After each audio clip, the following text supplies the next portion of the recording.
It's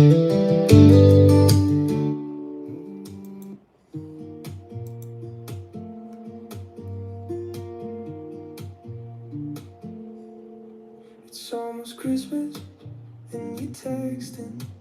I'm not responding, I'm focused on my backswing.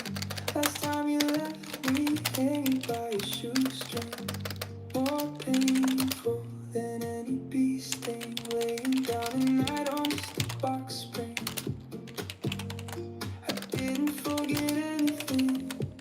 You said you needed time and space. It took some time, but that pain left its trace. Life with you, I won't go back to that place. You don't fool me, you only visit when it's snowing. Getting my hopes up, I know better. I better get going. You don't fool me, you only visit when it's snowing. Getting my hopes up, I know better. I better get going.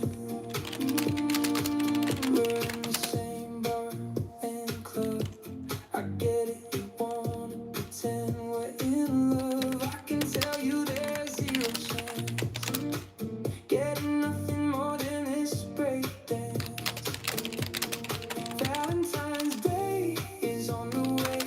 I can only imagine what you're gonna say. You want dinner and home by 10. Cause anything later is for your friend. I'll never fall for this BS again. Don't fool me, you only visit when it's snowing. Getting my hopes up, I know better. I better get going. You don't fool me, you only visit when it's snowing. Getting my hopes up, I know better. I better get going. It's almost Christmas and you're texting. I'm not responding, I'm focused on my backswing. Last time you left me hanging by a shoestring. More painful than a bee sting. You don't fool me, you only visit when it's snowing. Getting my hopes up, I know better. I better get going. Don't fool me, you only visit when it's snowing. Getting my hopes up, I know better. I better get going.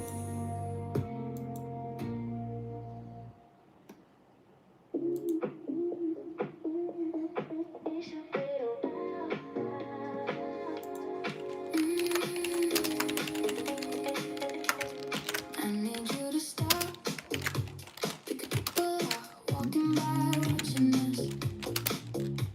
Don't think about kissing me. Don't think about touching me. Stop it, there's no rush in me. Janet told me not to trust you nasty boys. I'm not one of your extra toys. Are you thinking nasty thoughts if you want a real shot? I hope not. Look into my eyes, I can feel your hands still moving on my thighs. I get it anytime, any place, but I need you to look at my face. Respect me, I need my space.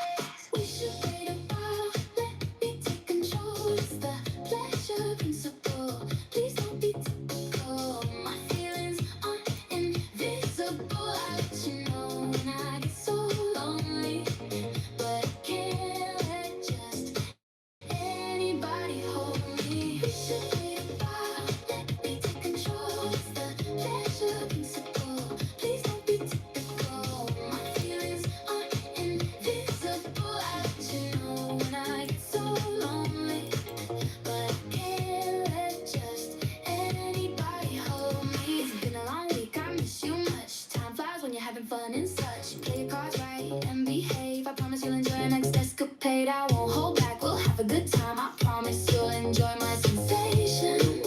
We can hit the dance floor, don't forget we're... Now's a good time to chat with summer workouts coming up here soon. The roster is fully set. June's approaching. How excited are you for summer workouts coming up? We're excited. It's always good to let the guys get a little bit of a blow, go home for 2 weeks. It's a shorter summer this year because we had the week 0 game, so they didn't have much time at home. They don't need much time at home. So it'll be good to get them back on Sunday night. They'll come on back. We'll have a 7 o'clock team meeting, and then we'll get cranking on Monday morning. The roster fully set, and of course, it's a different offseason for you without the transfer portal reopening after spring ball. You guys did add a couple of pieces after spring ball, but you know what it looks like, right? Because you went through it with the team in spring ball. How excited are you for the fall approaching? Yeah, it's just such a different feel this year. It's not as tumultuous as, for lack of a better term. I mean, we had 92 of our 105 in spring football this year, so that was great. There'll be a lot of continuity, a lot of familiarity. I remember last summer, one of the biggest things was, bringing in 30 new guys, with the guys returning. You have to really start from scratch as far as teaching offense and defense. There'll be a handful of new guys coming in. I think we have 11 new guys coming in. From that, there's not going to be as much of a learning curve. And most of these guys have reps in spring. And then again, our spring is really recruiting for the future. We've got 3 guys in a DN corner and a tight end and a wide out. We've got 4 guys there. But last year, you're sitting there and going, damn, there's 30 holes to fill, and you're sitting there in May. That's tough. That's, and we got done, but it was, obviously it wasn't exactly what we wanted. This year we feel really good going into it. So again, we've got a big task ahead. With the schedule, we're excited about it, but feel really good about the guys coming back over here in spring. You mentioned the schedule. Week 0, you open up in Tallahassee against Florida State. It is week 0. It's August 29th. Is everything kind of bumped up a week because of that? Yeah, that's again why the guys are coming back so fast and just on the new calendar. So with it being week 0, we'll actually start fall camp in July. So July 27th, we'll be on the field and rock and roll and going early. The schedule was recently reworked as Louisiana Tech parts of the conference. It was not an ideal schedule to start. It was a whole lot better now. Oh, yeah, we were. You didn't want to say anything, but you were very concerned with the first schedule. They had us playing 5 games in 27 days. In October, we had 4 games that were going to be on a short week in that 5-week span. It was something that we were kind of scratching our heads, but I get it. Conference was waiting to see kind of what happened with Tech, and after that happened, we worked in, and the schedule it's where it should be now. We played 4 games in the month of October. We only had 2 short weeks. It's still tough. We had 5-day turnaround for Western Kentucky. After we played in Mexico, so we all have some challenges in there, but some a lot more manageable than it was. It's a unique schedule too this year, Coach, because you travel to Hawaii, which is always tough, but also you open up week 0. Do you see a lot of differences because of that? Well, when you think about it, you just look at go Google Maps and go Las Cruces to Tallahassee, Las Cruces to Hawaii. The amount of travel we'll have in the first 3 weeks is a lot. Thank goodness that there's a bye week in there, so that'll be a good thing.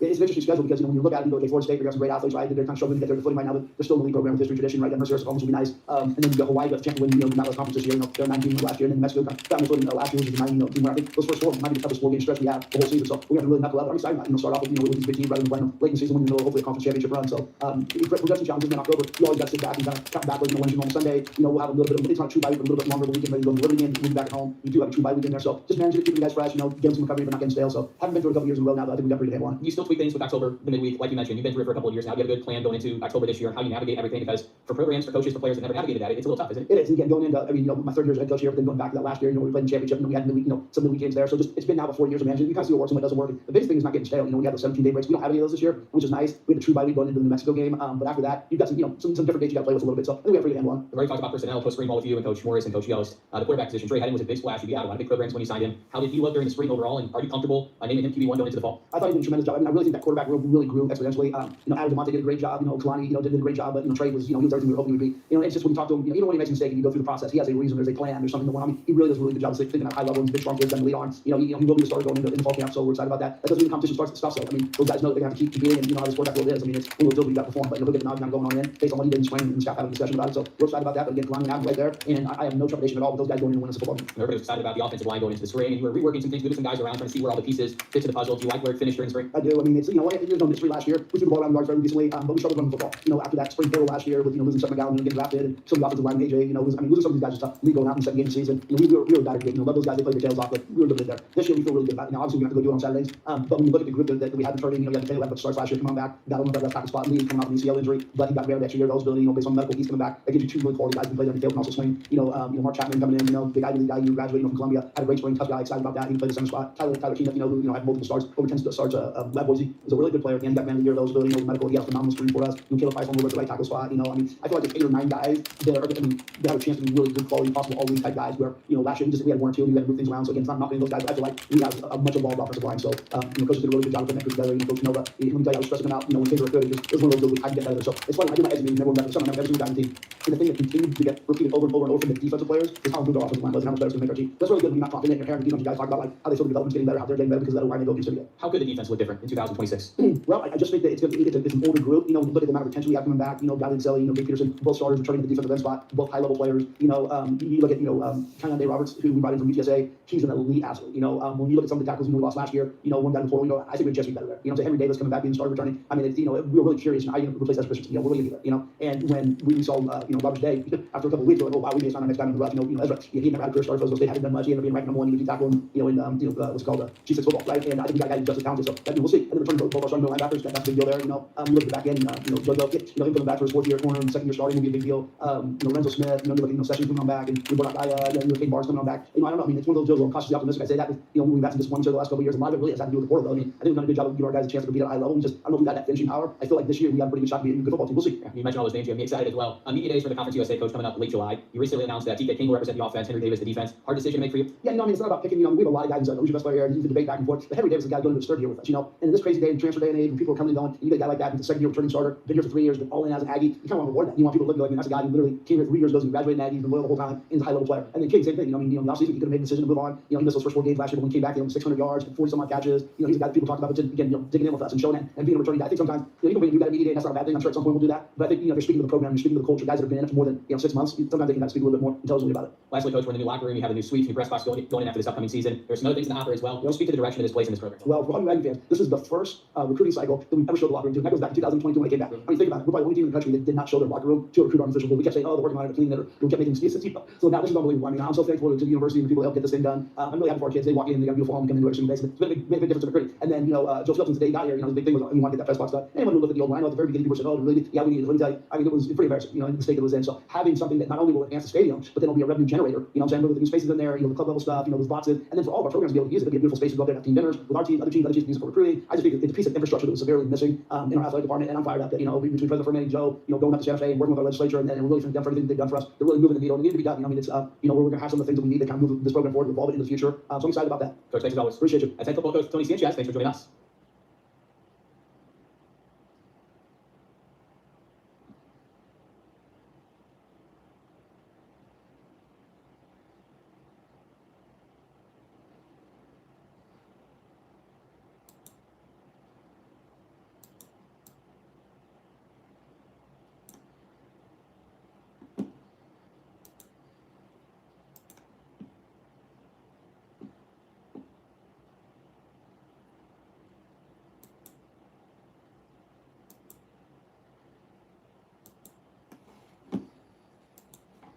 In the rhythm nation, I won't stop just because people are watching us. But remember, we need to build trust. We should wait a while, let me take control. It's the pleasure principle. Please don't be typical. My feelings are invisible. I let you know when I get so lonely. But I can't let just anybody hold me. We should wait a while, let me take control. Pleasure principle, please don't be typical. My feelings are invisible. I let you know when I get so lonely. But I can't let just anybody hold me. Pleasure principle, please don't be typical. My feelings are invisible. I let you know when I get so lonely. But I can't let just anybody hold me. You just need a while.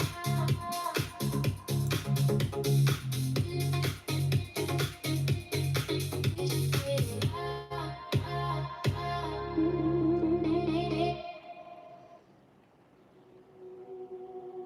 I need you to stop, because people are walking by watching us.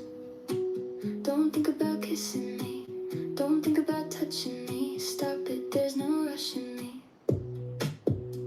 Janet told me not to trust you nasty boys. I'm not one of your extra toys. Are you thinking nasty thoughts? If you want a real shot, I hope not. Look into my eyes, I can feel your hand is still moving up my thighs. I get it anytime,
trust. We should wait a while. Let me take control. It's the pleasure principle. Please don't be typical. My feelings aren't invisible. I'll let you know when I get so lonely, but I can't let just anybody hold me. Wait a while. Let me take control. It's the pleasure principle. Please don't be typical. My feelings aren't invisible. I'll let you know when I get so lonely, but I can't let just anybody hold me. While you take control, it's the pleasure principle. Please don't be typical. My feelings aren't invisible. I'll let you know when I get so lonely, but I can't let just anybody hold me.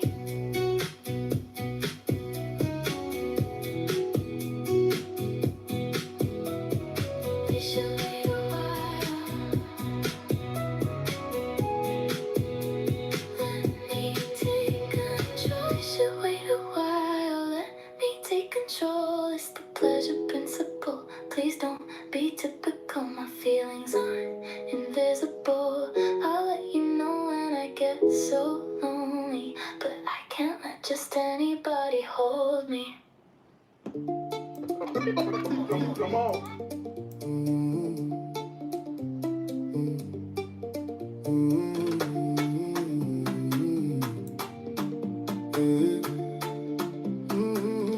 You can believe me or not, but I'm at the end of my rope and I'm trying and I'm done trying. I'm not giving it another shot.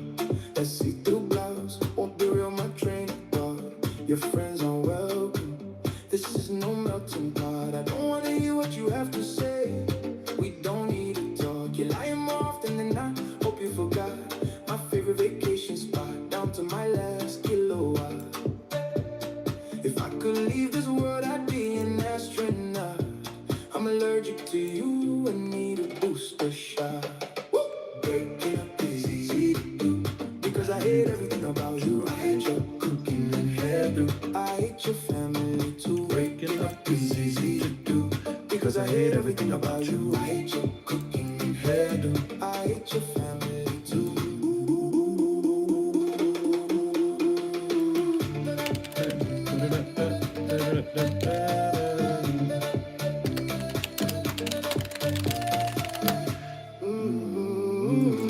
You can believe me or not, but I'm at the end of my rope and I'm trying or not.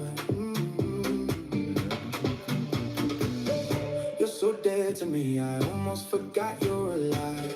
Blocking you out because I'm trying to survive. Glad we didn't have kids, I'd have to lie about how I met their mother. I'm moving on, I hope I find another one that isn't a dream crusher, one that isn't a terrorist undercover. I better leave now while I can still recover. I'm looking for a better connection, no buffer. I'm under attack.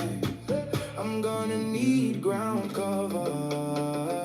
Breaking up is easy to do, because I hate everything about you. I hate your cooking and hairdo. I hate your family too. Breaking up is easy to do, because I hate everything about you. I hate your cooking and hairdo. I hate your family too.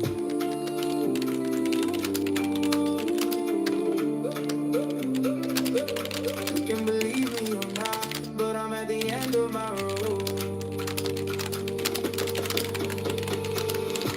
And I'm trying and not.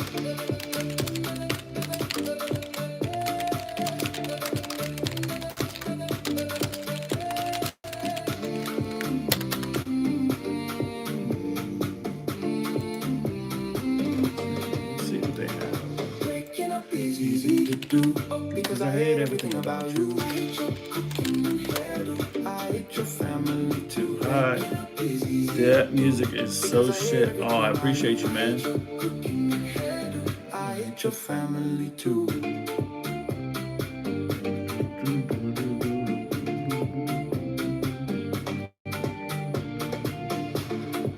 Music is fire, bro.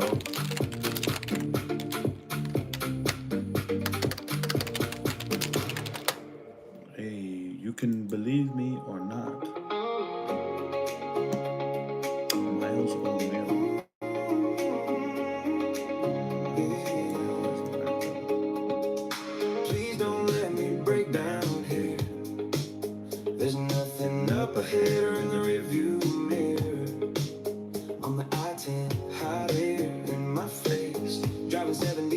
folks' place.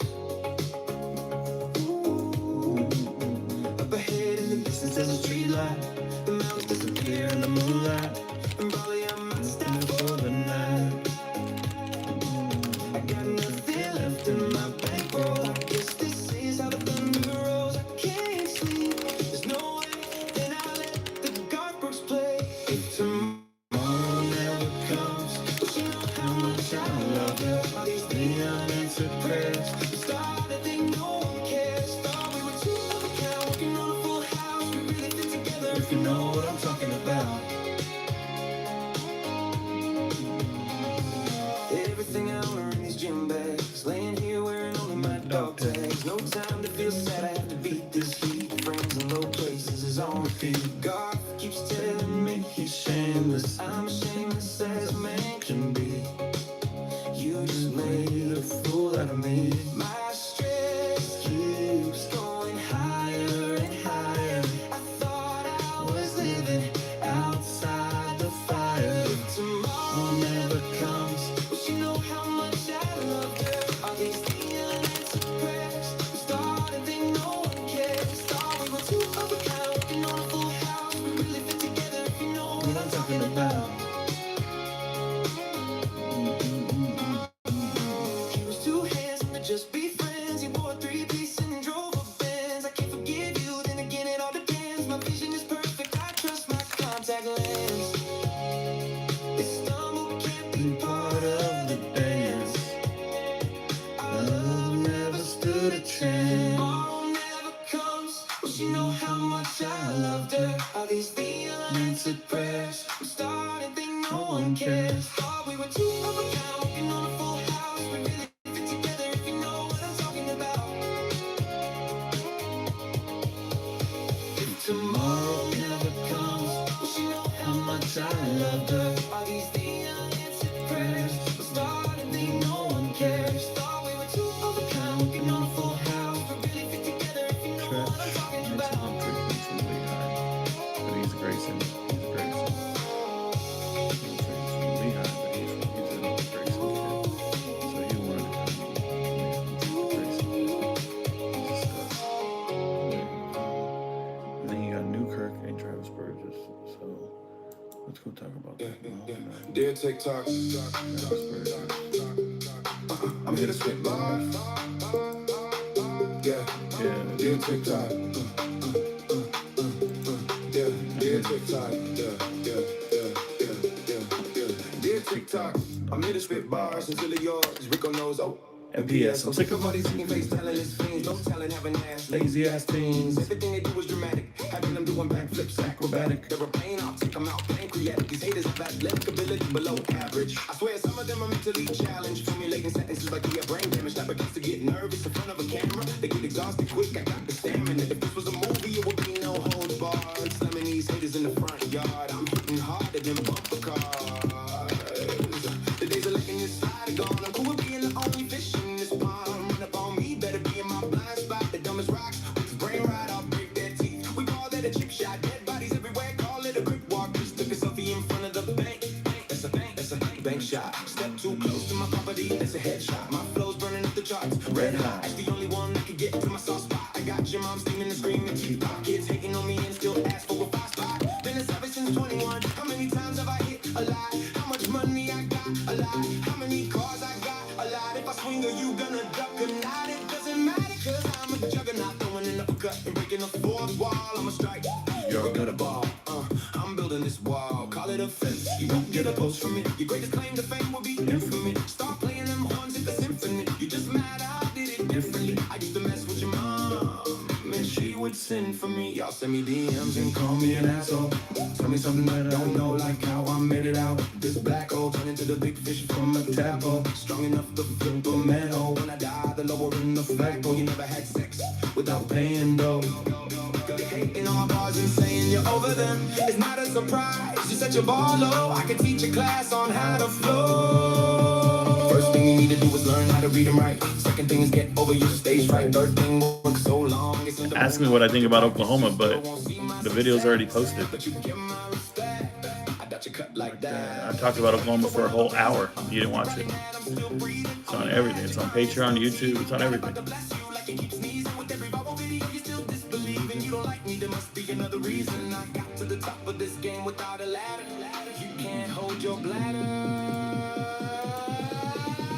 Never forget, I'm not a dying breed. I'm better than you as long as I can still breathe. Never forget, I'm not a dying breed. I'm better than you as long as I can still breathe. Dear TikTok.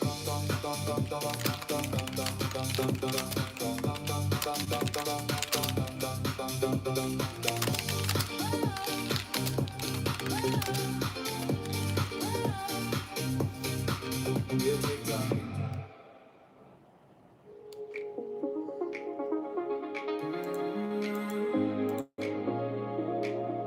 Ever wonder what's on my mind? You know what you'll find. You find your address. Keep looking. You'll find this sundress. It's the one that I pretend to undress. See my favorite color. No need to guess. Yes, there's clutter. Please excuse the mess. I memorize so much. Hope you're impressed. Did you see the memory of my bench press? Parts of my mind cold. Polar Express. Don't mind the daydreams. I digress. There's nothing left to do. Here's what I have to say to you. We shouldn't waste another minute. To hell with the speed limit. There's no way to spin it. 0 to 100 if you're winning. Ooh, my love for you is infinite. We shouldn't waste another minute. To hell with the speed limit. There's no way to spin it. 0 to 100 if you're winning. Ooh, my love for you is infinite. I wanted to let you know I think you're the one. Look in my arms, there's nowhere else to run. All your troubles fade away. I'm here to give you brighter days. No longer entertaining the strays. I give you all the praise. In my shorty, there's a rephrase. I wanna be a team like a replay. And every time I meet on Mondays, I make you laugh on your fun days. Laying next to you on your Sundays. I can't live without you.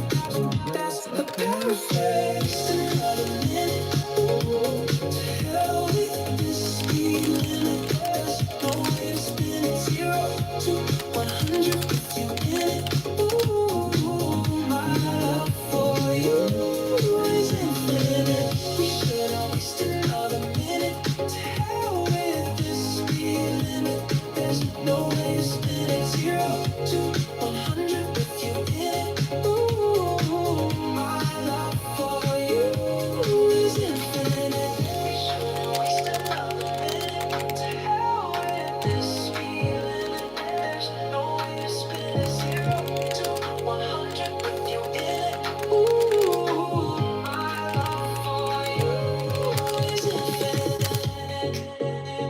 You find your address. Keep looking, you find a sundress. That's the one that I pretend to undress. What's your favorite sport to watch other than football? I would say other than football, it would definitely be basketball. I grew up playing basketball. I like watching LeBron James, It's just like my second best sport. What's your favorite hobby? I would say my favorite hobby is probably spending time with family for sure and just watching sports. What's your favorite movie?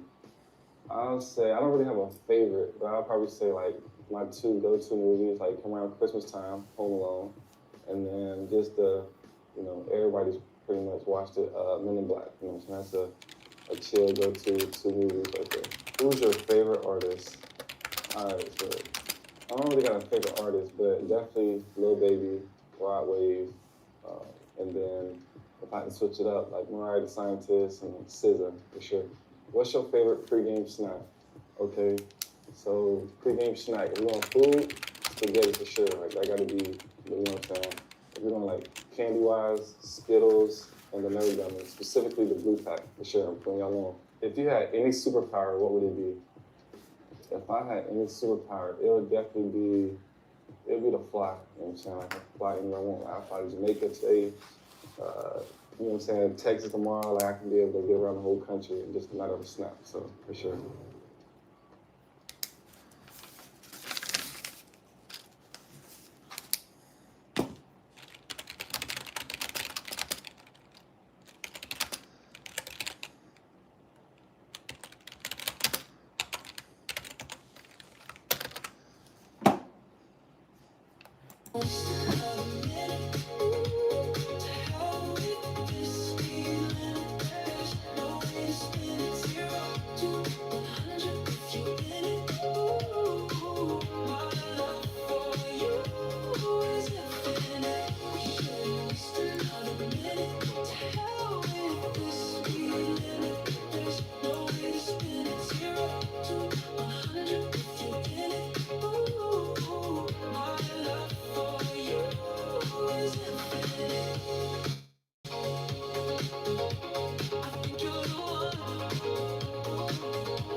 My cell phone about to die, I'm on the last bar. Sitting here wondering where you are. I can see it in the corner of my screen. It's flashing red, this isn't a dream. I have no idea when I'm gonna die. Still functioning just fine, but it's a lie. I don't have a charger. All the games he's won at Grayson High School, as well as when he was named one of the Elite 11 quarterbacks this past In basketball and track in high school, I think the agility helps it translate to the field. Did Travis' senior season early, but he still might add another ring, as Grayson is one of the best teams in Georgia, and Travis is doing everything he can to help his teammates from the sideline. He's also focusing on getting back to 100% for his freshman season at North Carolina, as he seeks to be an important building block for Bill Belichick in Chapel Hill.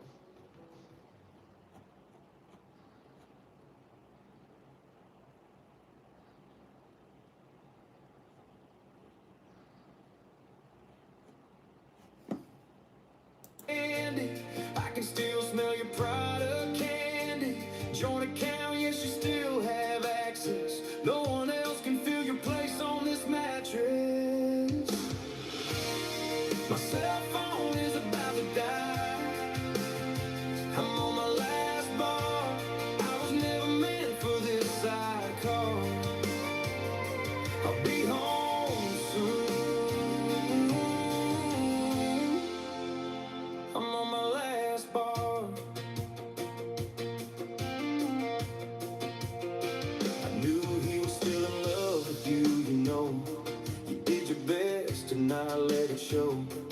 Claiming you didn't feel the same, but now he's breaking that bed frame. I never had a chance. Sick to my stomach, call it a belly dance. There's no way that's romance. There's something I'd like you to know. My cell phone is about to die. I'm on my last bar. I was never meant for this sidecar. I'll be home soon.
my biggest fear.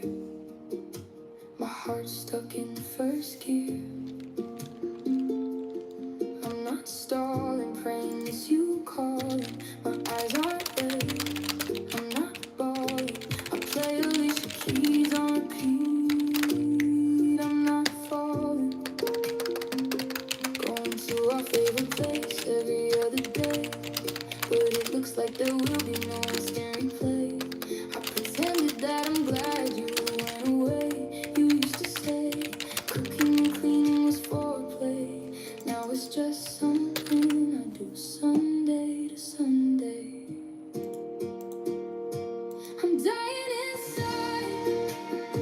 My heart is black and blue. This pain is real. I wish you knew. I never imagined I'd be someone you outgrew. If you're moving on, I wanna say mercy beaucoup.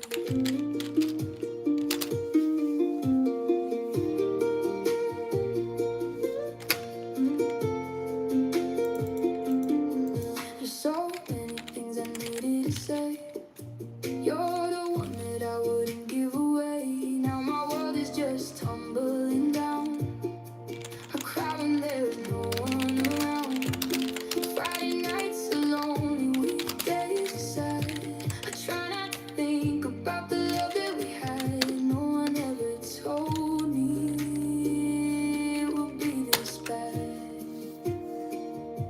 I lay here thinking I'm no one without you. There's really nothing else I can do. If I begged and cried, would you hear me? I'm not asking for me, I need you near me. You can take the lead, steer me. I get it now, I can see your vision clearly. You have all of me sincerely. I'm dying inside. My heart is black and blue. This pain is real. I wish you knew. I never imagined I'd be someone you outgrew. If you're moving on, I wanna say mercy beaucoup. I'm dying inside. My heart is black and blue. This pain is real. I wish you knew. I never imagined I'd be someone you outgrew. If you're moving on, I wanna say mercy beaucoup.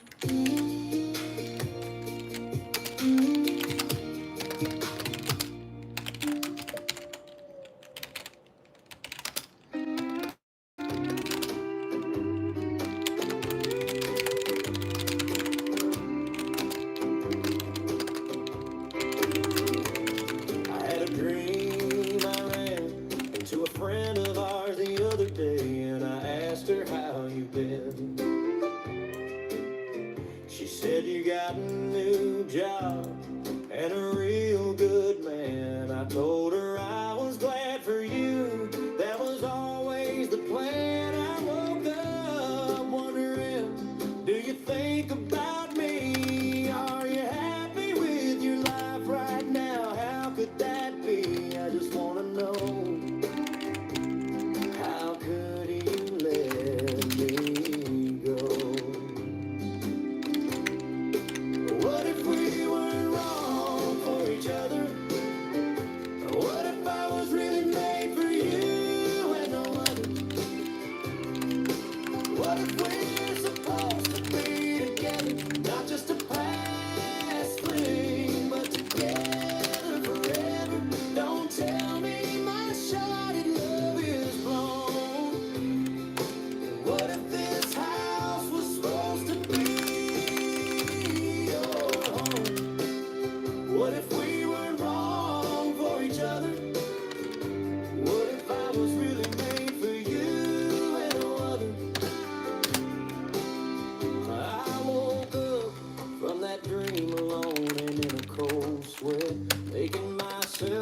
breakfast. 'Cause I have no one in my life, yet I do have a dog and a Corvette.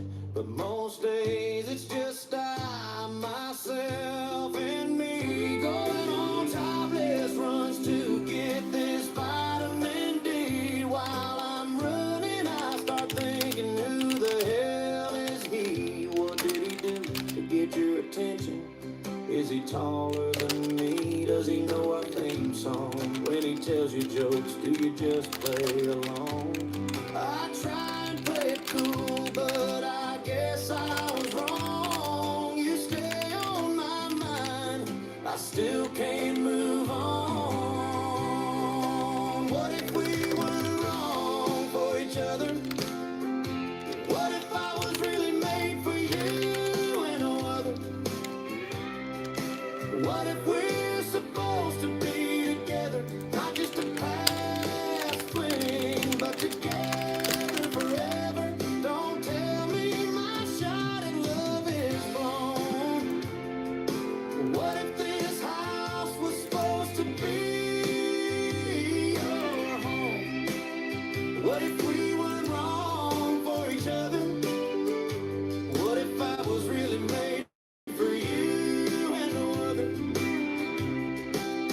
I just passed by your house. He doesn't even have a truck. Hope things don't get rocky. He'll get stuck. You could be at my house. You could be driving home and go on a different route. That could be the trash that I always take out. I'd love to come home to you at the end of the day. I keep dreaming about all the love we'd make. I don't mean to make you blush, but what else could I say? I don't think it's supposed to be this way. I think you're supposed to be with me. What if we weren't wrong for each other? What if I was really made for you and no other? What if we're supposed to be together? Not just a past fling, but together forever. Don't tell me my shot at love is blown. What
Making myself breakfast cause I have no one in my life, yeah. I do have a dog and a Corvette, but most days it's just I, myself, and me. Going on topless runs to get this vitamin D. While I'm running I start thinking, who the hell is he? What did he do to get your attention? Is he taller than me? Does he know our theme song? When he tells you jokes, do you just play along? I try and play it cool, but I guess I was wrong. You stay on my mind, I still can't move on. What if we weren't real wrong for each other? What if I was really made for you and no other? What if we're supposed to be together? Not just a past thing, but together forever. Don't tell me my shot at love is blown. What if this house is supposed to be your home? I just passed by your house. He doesn't even have a truck. Hope things don't get rocky. He'll get stuck. You could be at my house. You could be driving home and going a different route. That could be the trash that I always take out. I love to come home to you at the end of the day. I keep dreaming about all the love we make. I don't mean to make you blush, but what else could I say? I don't think it's supposed to be this way. I think you're supposed to be with me. What if we weren't wrong for each other? What if I was really made for you and no other? What if we're supposed to be together? Not just a past thing, but together forever. Don't tell me my shot at love is blown. What if this house is supposed to be your home? What if we weren't wrong for each other? What if I was really made for you and no other? What if we're supposed to be together? Not just a past thing, but together forever. Don't tell me my shot at love is blown. What if this house is supposed to be your home?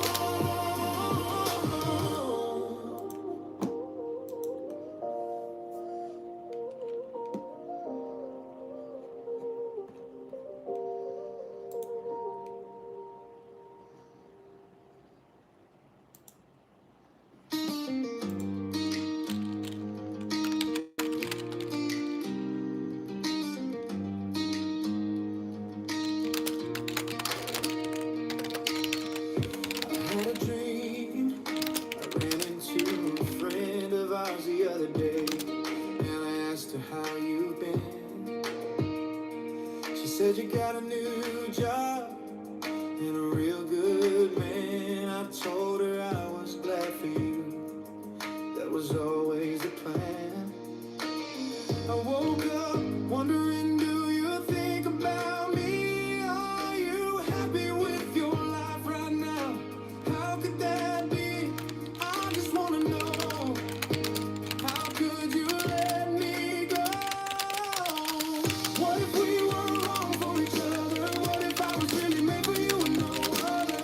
What if we're supposed to be together? Not just a past thing, but together forever. Don't tell me my shot at love is blown. What if this house was supposed to be your home?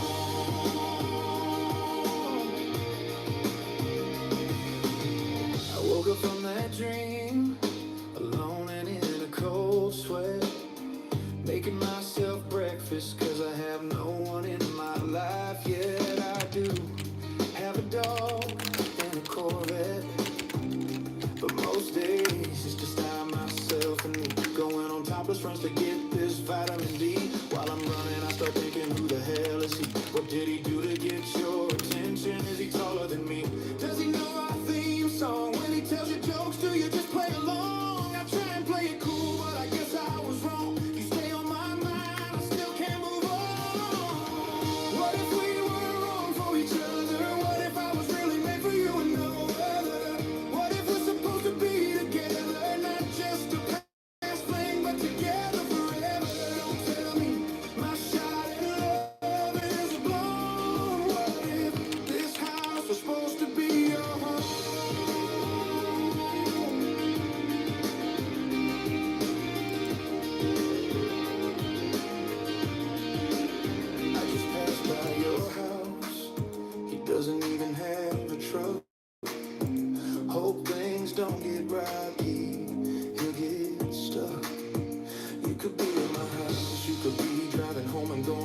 different route. That could be the trash that I always take out. I love to come home to you at the end of the day.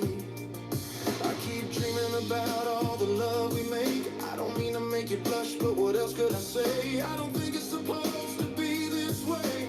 I think you're supposed to be with me.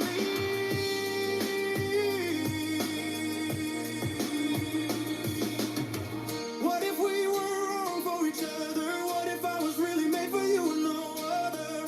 What if we're supposed to be together, not just a past fling, but together forever? Don't tell me my shot at love is blown. What if this house is supposed to be your home? What if we were wrong for each other? What if I was really made for you and no other? What if we're supposed to be together, not just a past fling, but together forever? Don't tell me my shot at love is blown. What if this house is supposed to be your home?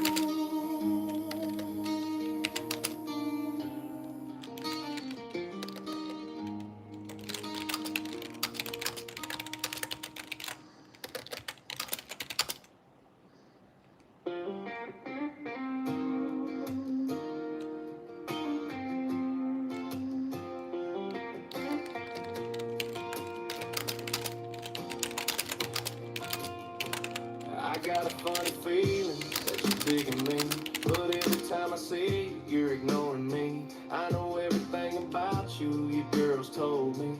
I know where you live, your girl showed me. But with that look on your face, I'll stay out of your way. I won't press my luck, I'll catch you the next day. I've studied who you talk to, it's a chosen few. I wonder what I'd have to do to get to you. I never dated a quiet type, never the center of attention, the low profile type. Always keeping to yourself and focus on being the best mama. Never on social media causing drama.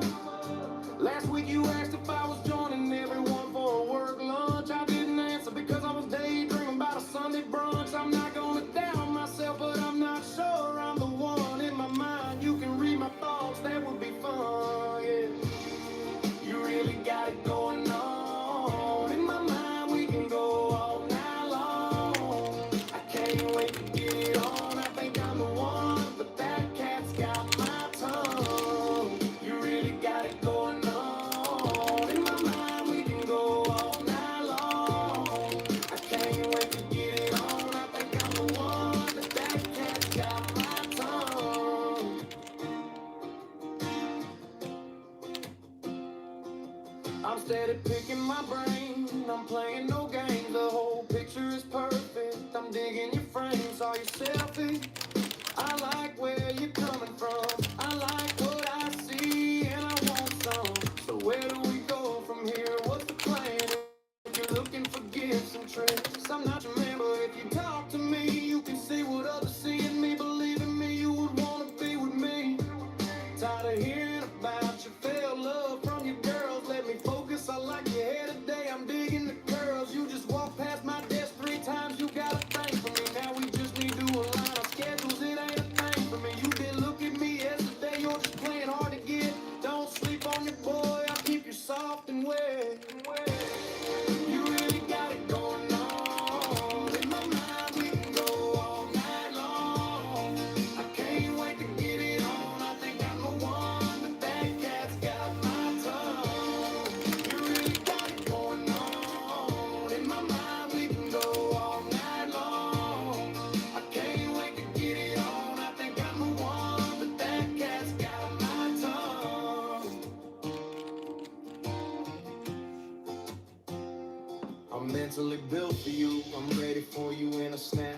I wanna protect you while you're sleeping, it's not a trap. You could be special, one of a kind. I'm meant for the end zone, but I'll front like it's nothing, cause you got me in the friend zone. I'm not your baby daddy, he dramatic and emotional, always losing it. Some of us are grown, responsible, and mature, there's no confusing it. I wish you'd make the first move and tell me you're ready. I've rehearsed our first date and first conversation already, but it looks like I'm gonna have to swallow my pride. Make that first move because that's expected of a guy. You really got it going on. In my mind, we can go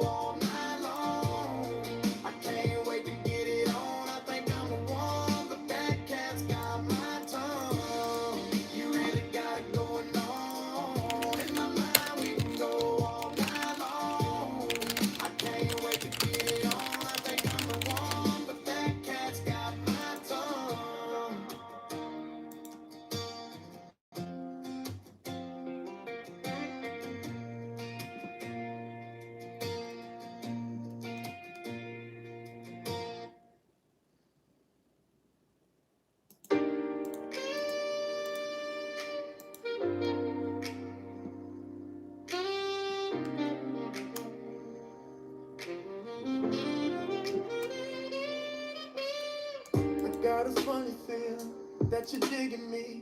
But every time I see you, you're ignoring me. I know everything about you, your girls told me. I know where you live, your girls show me. But with that look on your face, I stay out of your way. I won't press my luck, I'll catch you the next day. I study who you talk to, it's a chosen few. I wonder what I have to do to get to you. I've never dated the quiet type, never the center of attention, the low profile type. Always keep it to yourself and focus on being the best mama. Never on social media causing drama. Last week you asked if I was joining everyone for a work lunch. I didn't answer because I was daydreaming about the Sunday brunch. I'm not gonna doubt myself, but I'm not sure I'm the one. In my mind you can read my thoughts, that would be fun. You really got it going on. In my mind we can go all night long. I can't wait to get it on. I think I'm the one, but that cat's got my tongue. You really got it going on. In my mind we can go all night long. I can't wait to get it on. I think I'm the one, but that cat's got my tongue.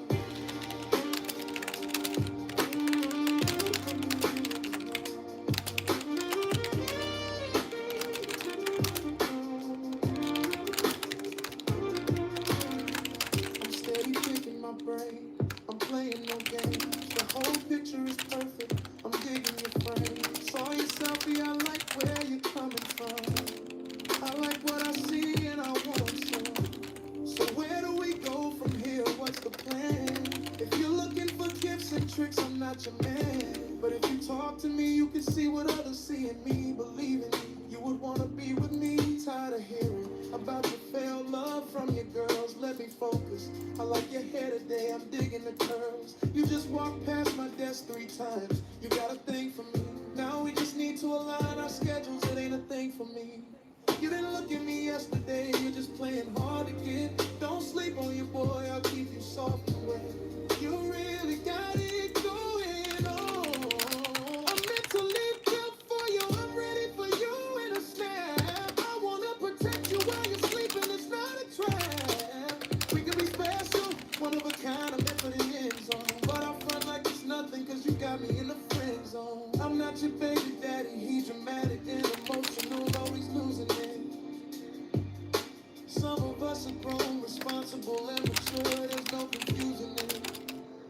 I wish you'd make the first move and tell me you're ready. I rehearsed our first date and first conversation already. But it looks like I'm gonna have to swallow my pride. Make that first move because that's expected of a guy. You really got it going on. In my mind we can go all night long. I can't wait to get it on. I think I'm the one, but that cat's got my tongue. You really got it going on. In my mind we can go all night long. I can't wait to get it on. I think I'm the one, but that cat's got my tongue.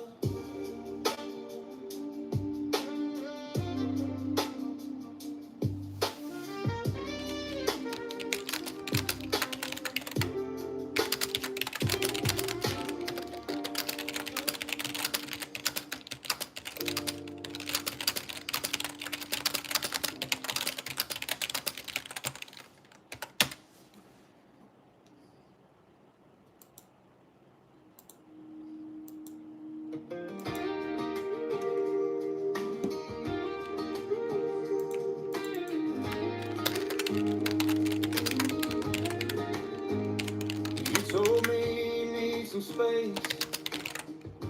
You need time to find yourself, but just in case,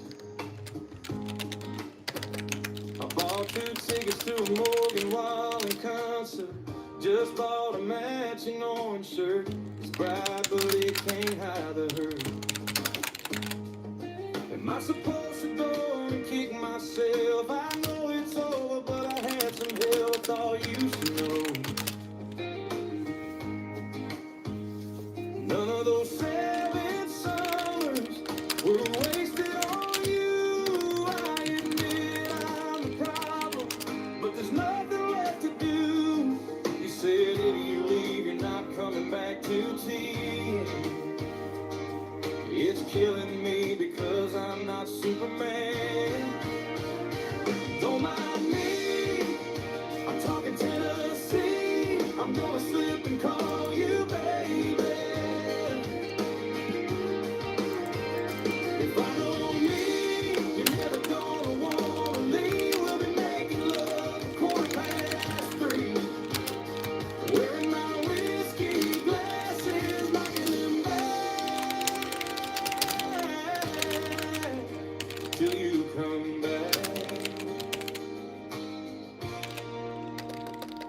I need something stronger than I'm used to. I need something you prove. I'm chasing you like a shot of whiskey. I swear I like your idea of 50-50. I wanna do my part from dark to daylight. Finish 20 cigarettes after our fight. In my Silverado on this country road, you can't put a band-aid on this bullet hole. It's like trying to stop the way the river rolls. I've been mixing liquors trying to get you gone, but I must be doing something wrong. You said you wished I was somebody you never met, but baby, something's telling me this ain't over yet. Don't mind me, I'm talking to the sea. I'm gonna slip and call you baby. If I know me, you're never gonna wanna leave. We'll be making love 3:15. Wearing my whiskey glasses, knocking them back till you come back. Don't mind me, I'm talking Tennessee. I'm gonna slip and call you baby. If I know me, you're never gonna wanna leave. We'll be making love 3:15. Wearing my whiskey glasses, knocking them back till you come back.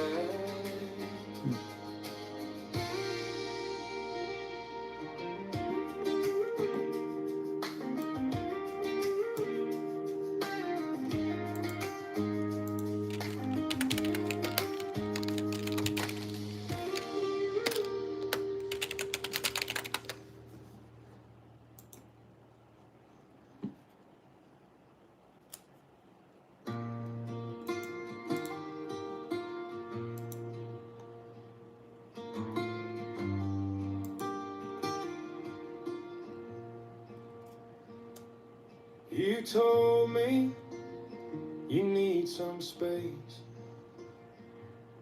You need time to find yourself, but just in case.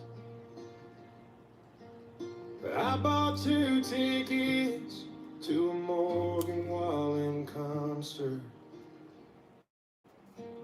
Just bought a matching orange shirt. It's bright, but can't hide the hurt. Am I supposed to go and kick myself? I know it's over, but I had some help, girl. Thought you should know. None of those 7 summers were wasted on you.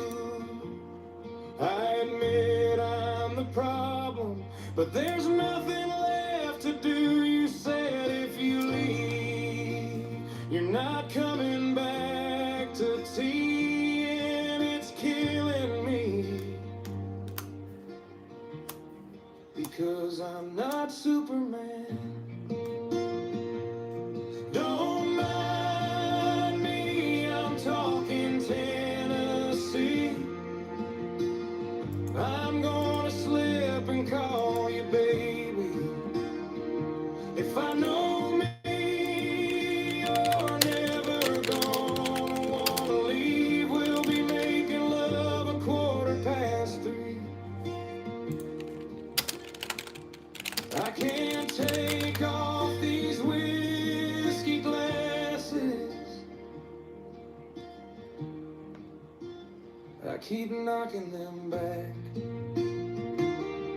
till you come back.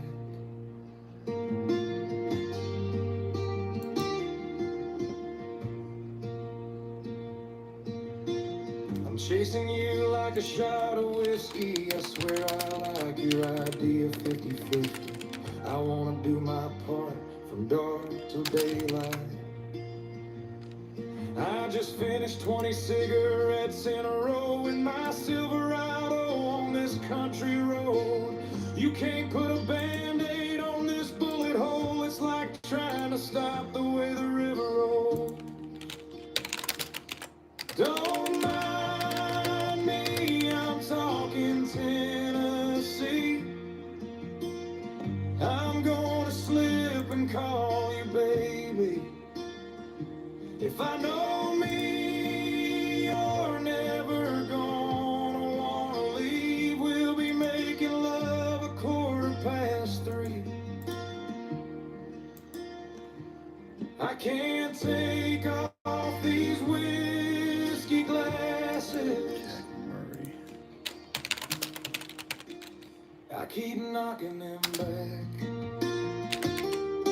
till you come back.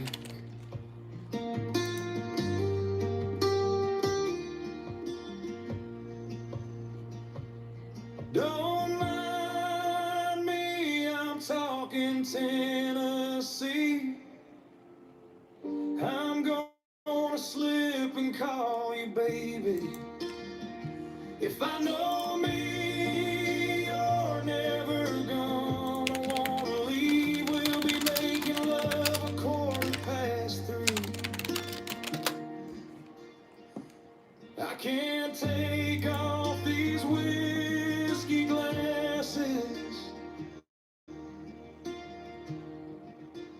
I keep knocking them back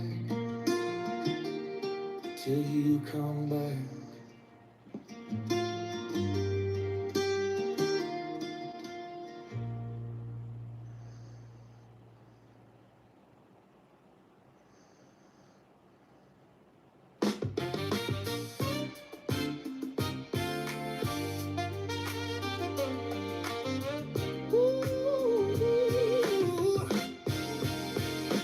Trying to be smooth, but you gotta do it with style.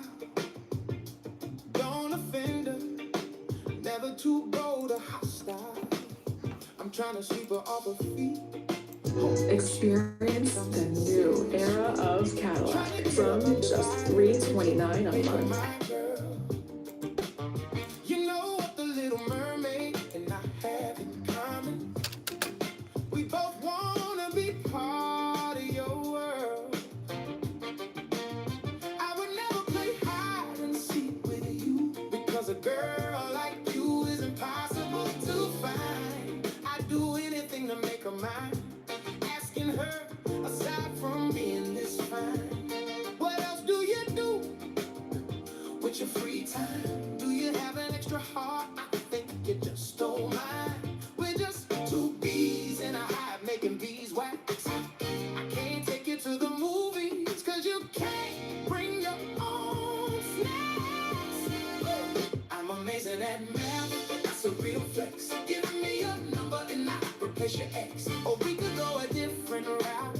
I can't feel my lips, can you help me out? I'm amazing at math, that's a real flex. Give me your number and I'll replace your ex. So we could go a different route. I can't feel my lips, can you help me out?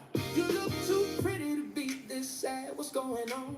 Do you need a shoulder to put your leg on? I'm gonna call you Wi-Fi because we have a connection. Ooh, no pen, no paper, but you still draw attention. Got you saved in my contacts as Franklin D. Roosevelt because you're a dime. On a scale from 1 to 10, you're a 9.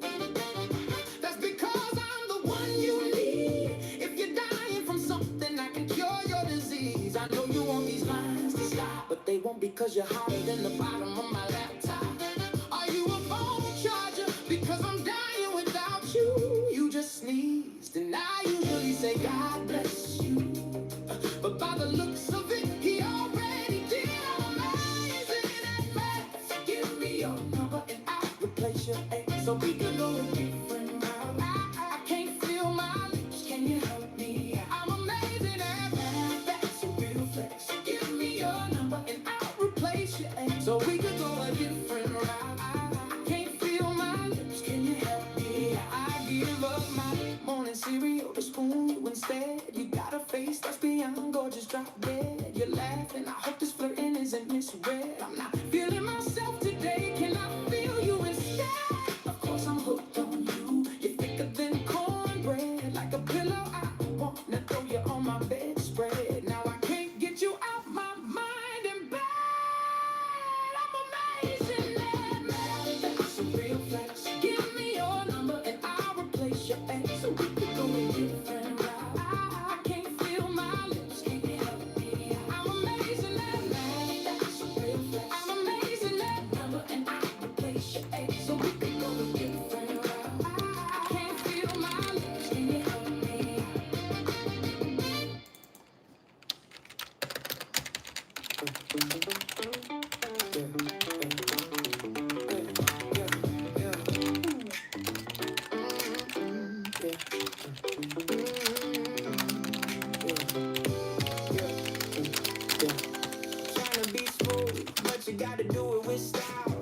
offender, never too bold or hostile.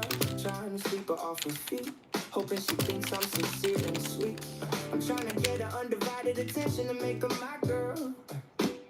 You know what the Little Mermaid and I have in common? We both wanna be part of your world. I would never play hide and seek with you, because a girl like you is impossible to find.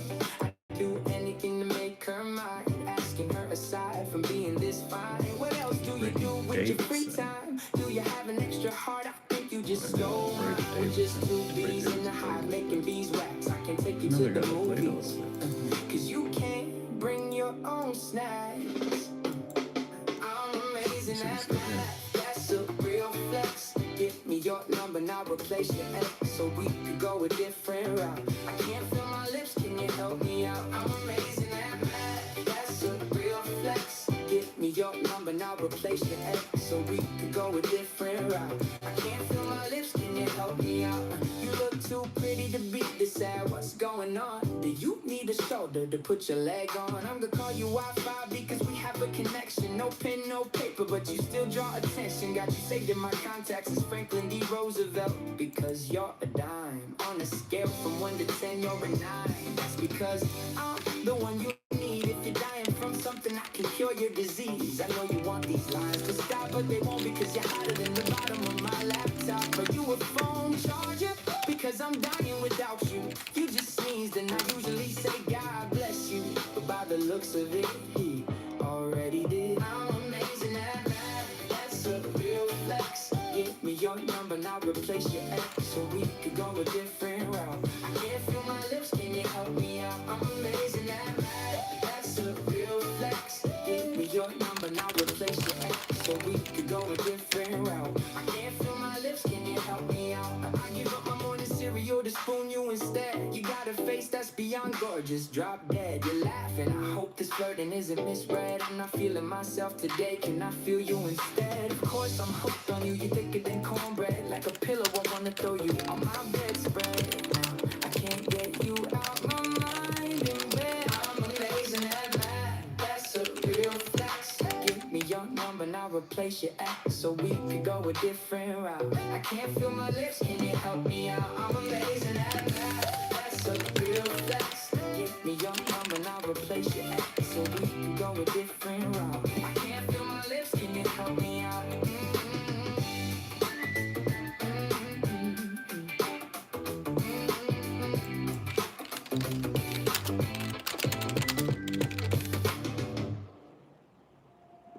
Yeah, yeah, I'm trying to be smooth, but you gotta do it with style. Don't offend and never too bold or hostile. I'm trying to sweep her off her feet, hoping she thinks I'm sincere and sweet. I'm trying to get her undivided attention and make her my girl. You know what the Little Mermaid and I have in common? We both wanna be part of your world. I would never play hide and seek with you, because a girl like you is impossible to find. I'd do anything to make her mine, asking her aside from being this fine. What else do you do with your free time? Do you have an extra heart? I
replace your ex, or we could go a different route. I can't feel my lips. Can you help me out? Do you know the difference between a boner and a cheeseburger? You're not giving me a cheeseburger right now.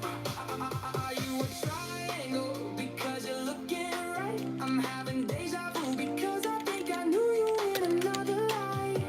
If I made a movie, you get the leading role as my wife.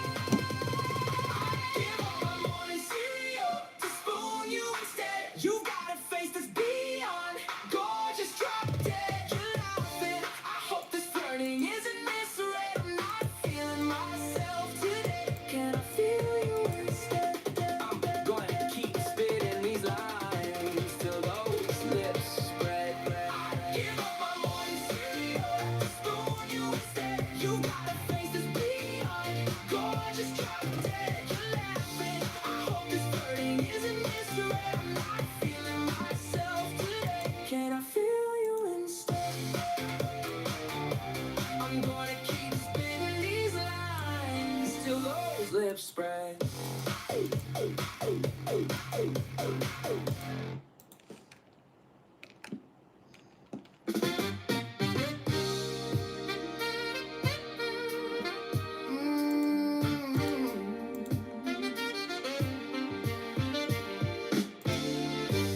Today is one of those days that drags on way too long.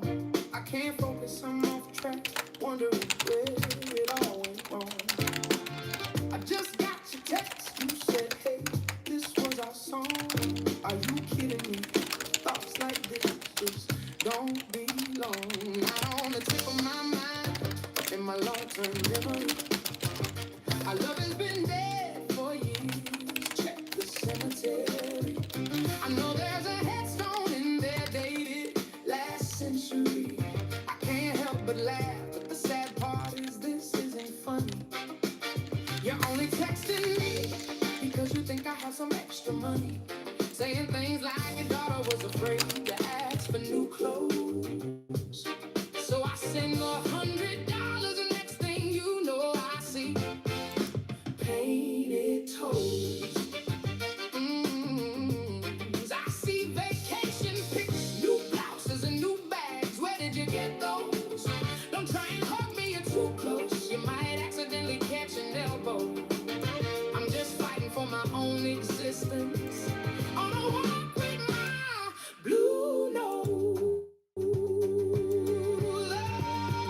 I wish you didn't text as much as you do. My feelings on a drive-through, calling me with your instant order. How dare you? Sometimes I can't believe everything I've been put through. I hope your new man knows that's my name under that tattoo. Oh, it's another day that's dragging on too long. If you're wondering why I'm defeated and not strong, it's because a few weeks back I bumped into your mom. I said hello, she didn't remember me. She said take care, Tom. I walked away and could hear the laugh track. It felt like a sitcom, but this is no Little House on the Prairie. I'm staring in the mirror and saying your name 3 times, Bloody Mary. My life feels like I'm walking upstairs backwards in the dark. I go to stores, buy nothing, and forget where I parked. I'll get through this, but this stretch is going to leave my mark. I wish I didn't text as much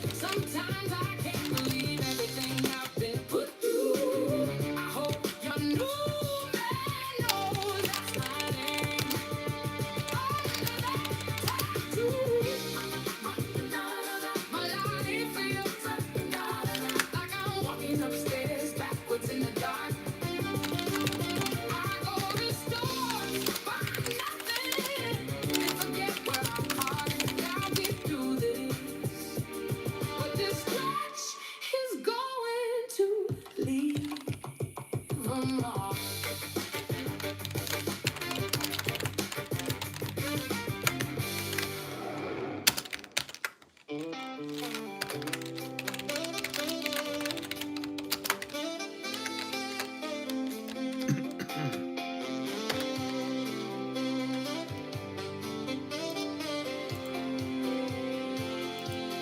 Today's one of those days that drags on way too long. I can't focus, I'm off track, wondering where it all went wrong. I just got your text, you said, hey, this was our song. Are you kidding me? Thoughts like this just don't belong. Not on the tip of my mind or in my long-term memory. Our love has been dead for years. Check the cemetery. I know there's a headstone in there dated last century. I can't help but laugh, but the sad part is this isn't funny. You're only texting me because you think I have some extra money. Saying things like your daughter was afraid to ask for new clothes. So I send $100 and next thing you know I see painted toes. I see vacation pics, new blouses and new bags. Where did you get those? Don't try and hug me or too close. You might accidentally catch an elbow. I'm just fighting for my own existence on a walk with my blue nose. I wish you didn't text as much as you do. My feelings on a drive-through, calling me with your instant order. How dare you? Sometimes I can't believe everything I've been put through. I hope your new man knows that's my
others.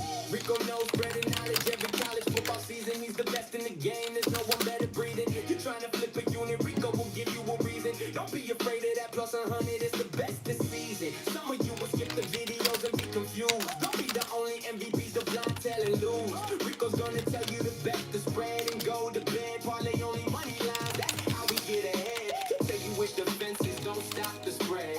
Listen closely and you'll make that bread. Black and crash outs claiming they were misled. They're worthless losers, they need to be spoon-fed.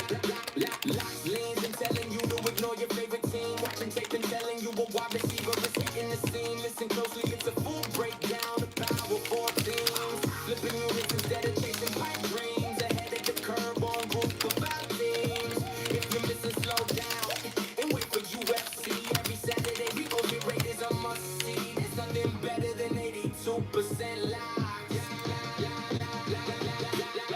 More winning slips than a ballot box. The winning and learning never stop. MVP sticking together like long lost brothers, but never forget. Some MVPs are better than others. More winning slips than a ballot box. The winning and learning never stop. MVP sticking together like long lost brothers, but never forget. Some MVPs are better than others. Yeah. I know.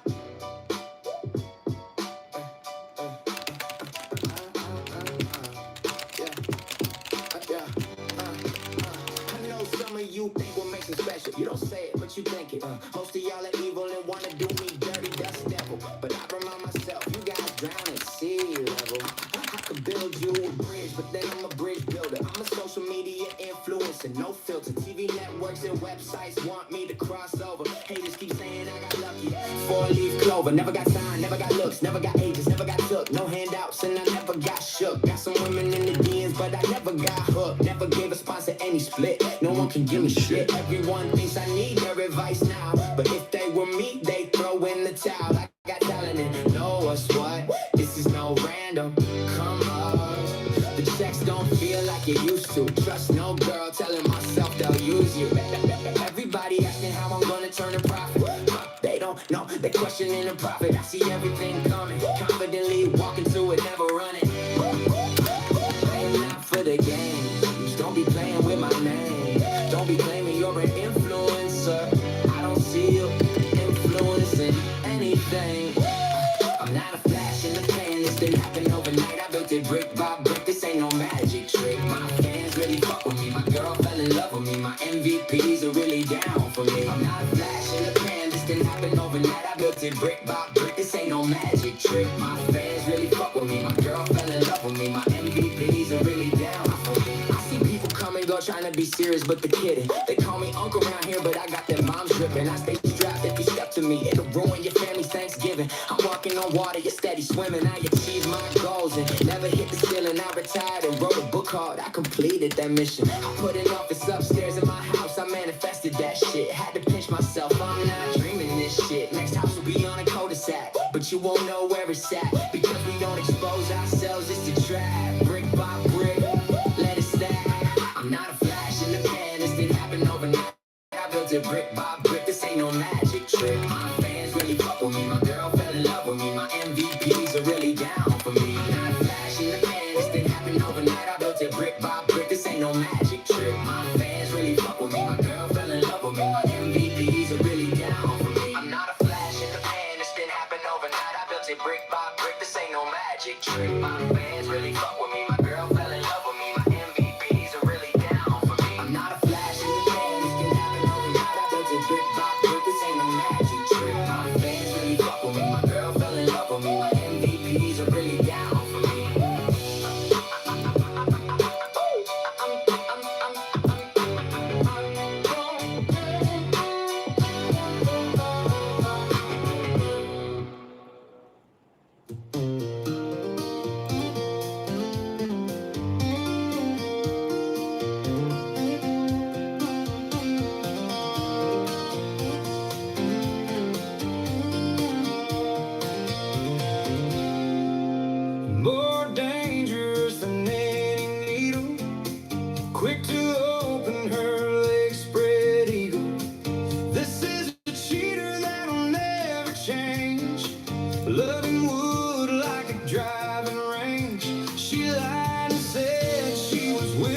change, going up and down like the stock exchange, roaming without boundaries, she's free range.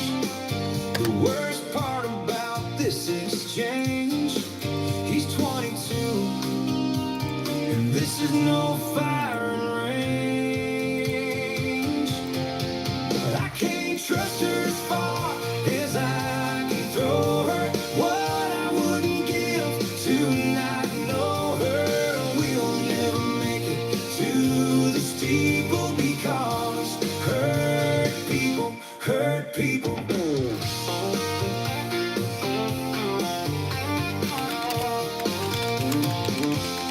She gets off work at 10, but gets home at 12, setting up a hidden cam on the shelf. Never could imagine the pain that was dealt. No hands, and there goes his belt. She wasn't praying, but she knelt into her mouth, and my heart felt. I can't trust her as far as I can throw her. What I wouldn't give to not know her. We'll never make it to. Let's go. Let's get this popping.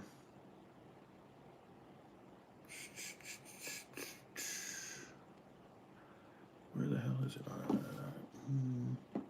What up, MVPs? Let's get this shit ready to go. Hit start recording. Let's go. Nope, not doing that. Stop recording. Here we go. 1, 2, 3. Stop recording. Why did I do that?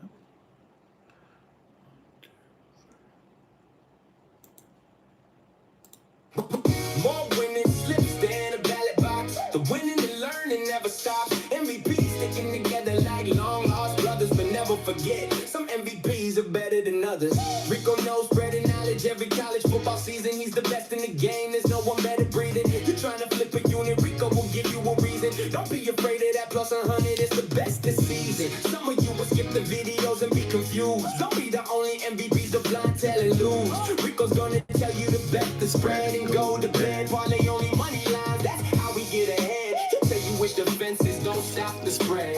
Listen closely and you'll make that bread. Black and crash outs claiming they were misled. They're worthless losers that need to be spoon-fed. Locks, leans, and telling you to ignore your favorite team. Watching tape and telling you a wide receiver is hitting the scene. Listen closely, it's a full breakdown of power for teams. Flipping units instead of chasing pipe dreams. Ahead of the curve on group of 5 teams. If you're missing, slow down and wait for UFC. Every Saturday, Rico's hit rate is a must-see. There's nothing better than 82% live.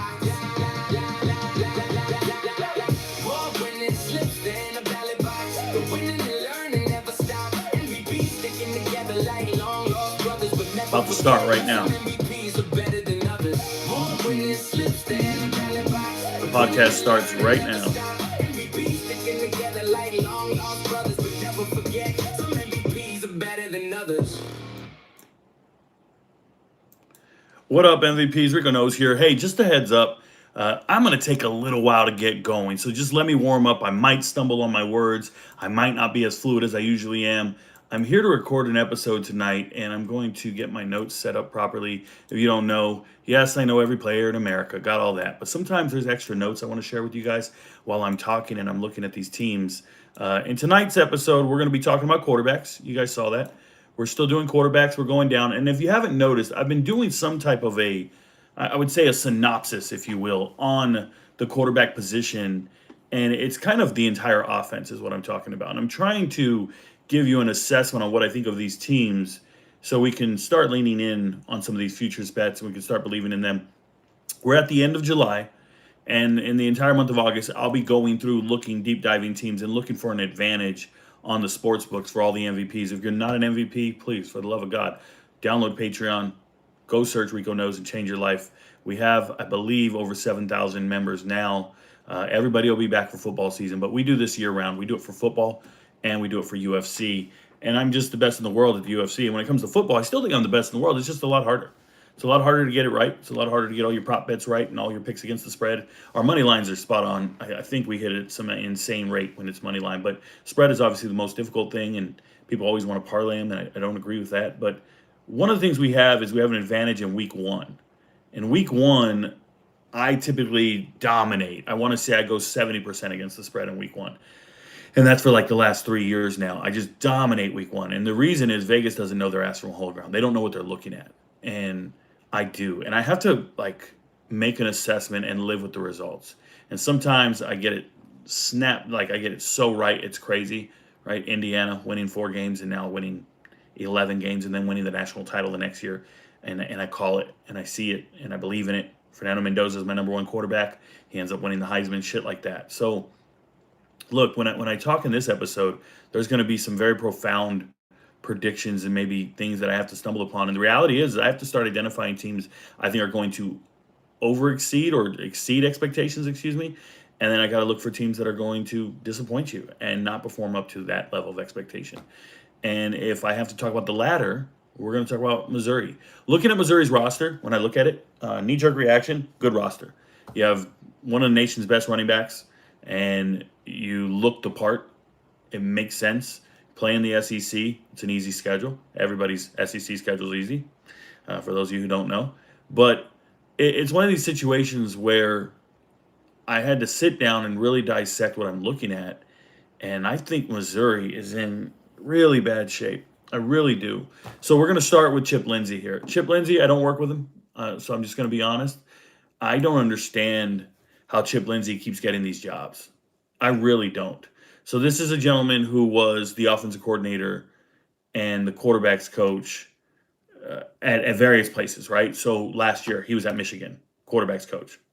No. Bryce Underwood, just identifying the wrong people to start. You're having to start the superstar kid, and he didn't play it well enough for me to believe in him, right? And you're putting him in situations where he's got to air out the ball. You have a good rushing attack, and you're throwing it, and you throw 3 interceptions in your final game. And you can blame the kid all you want, but watch how he plays this year under a different offensive scheme and mindset. And if you start tracking this gentleman, Chip Lindsey, if you start tracking his track record, before the Michigan thing, he was at North Carolina, and he was there for 2 years. He replaced, Phil Longo. And we don't like Phil Longo. But North Carolina didn't get better with this guy at all. And he brought back Jacoby Criswell, and just a bunch of things that weren't right. I remember Nate McCollum not being used correctly, and just things weren't going good there. And if you go back even further, he was at UCF as the offensive coordinator in 2022. That was Rise Plumlee in them. And so it all comes together. It's like, okay, now I know why Mikey Keene was going up there. It's because they had a relationship back at UCF, but who are you starting there? The whole thing is just underachieving and completely underwhelming. And when you look at his track record, nothing he's done warrants this position. Nothing he's done warrants this position, yet he's here. He's here at one of the premier universities under Eli Drinkowitz, who might make some of the dumbest decisions in real time during games. Like, you'll be looking at it going, yo, why did he call a timeout? Why didn't he do this? Not just clock management, but I think there's a talent management issue here. And then you go out and you don't assess the right offensive coordinators available. They hired the wrong one before that, right? I remember telling you guys, they don't think they got a good offensive coordinator. And I felt the same way about Clemson, by the way. And I was right about both. And here we are, and it just doesn't move me. Then we get to the quarterback room, and they brought in Austin Simmons. And I don't know what they see that I don't see. I don't know what's going on. Is it recruiting websites? You just got to stick with what they say. This is a young man right here, Austin Simmons, 6'4", 215. You can brag about all his accolades. Oh, my God, he graduated early. He skipped 2 years of high school. He didn't skip 2 years of high school. He was homeschooled. They made up a GPA based upon his mother gave him his GPA. I talked to the young man offline. We did a high school film review on him. Then they started to bully somebody else, and I thought, oh, wow, this kid is immature. I'm not interested in advocating for this young kid. So I was all out on Austin Simmons at that point. And I've never been back on him. And here's the thing.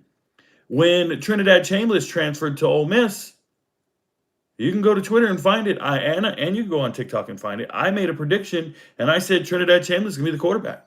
He's a baller. He's going to be the guy. I said, that is an absolute dog. truly believe in him, but I knew he was going to start over this kid. So Austin Simmons goes out in the preseason for Ole Miss. Not in conference play, not going through the gauntlet of the SEC. In the preseason, what does he do? He throws 4 touchdowns, 5 interceptions. And what is that?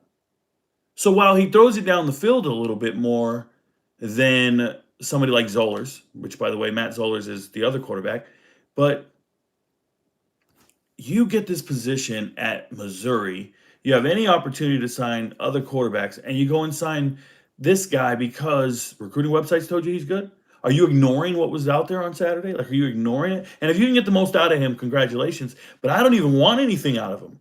I don't need him to turn over the ball. I don't need him to throw the ball. I have Ahmed Hardy. Ahmed Hardy is a 1,600-yard rusher, 16 touchdowns. That's going to be your bread and butter to your offense. And while every Missouri fan keeps saying that, like, oh, we got this guy returning, it's Ahmed Hardy. How locked in is Ahmed Hardy? He just got shot. We're out partying and we get shot. I don't know what you're doing. Why aren't we training, recovering, and retraining? We're professional athletes.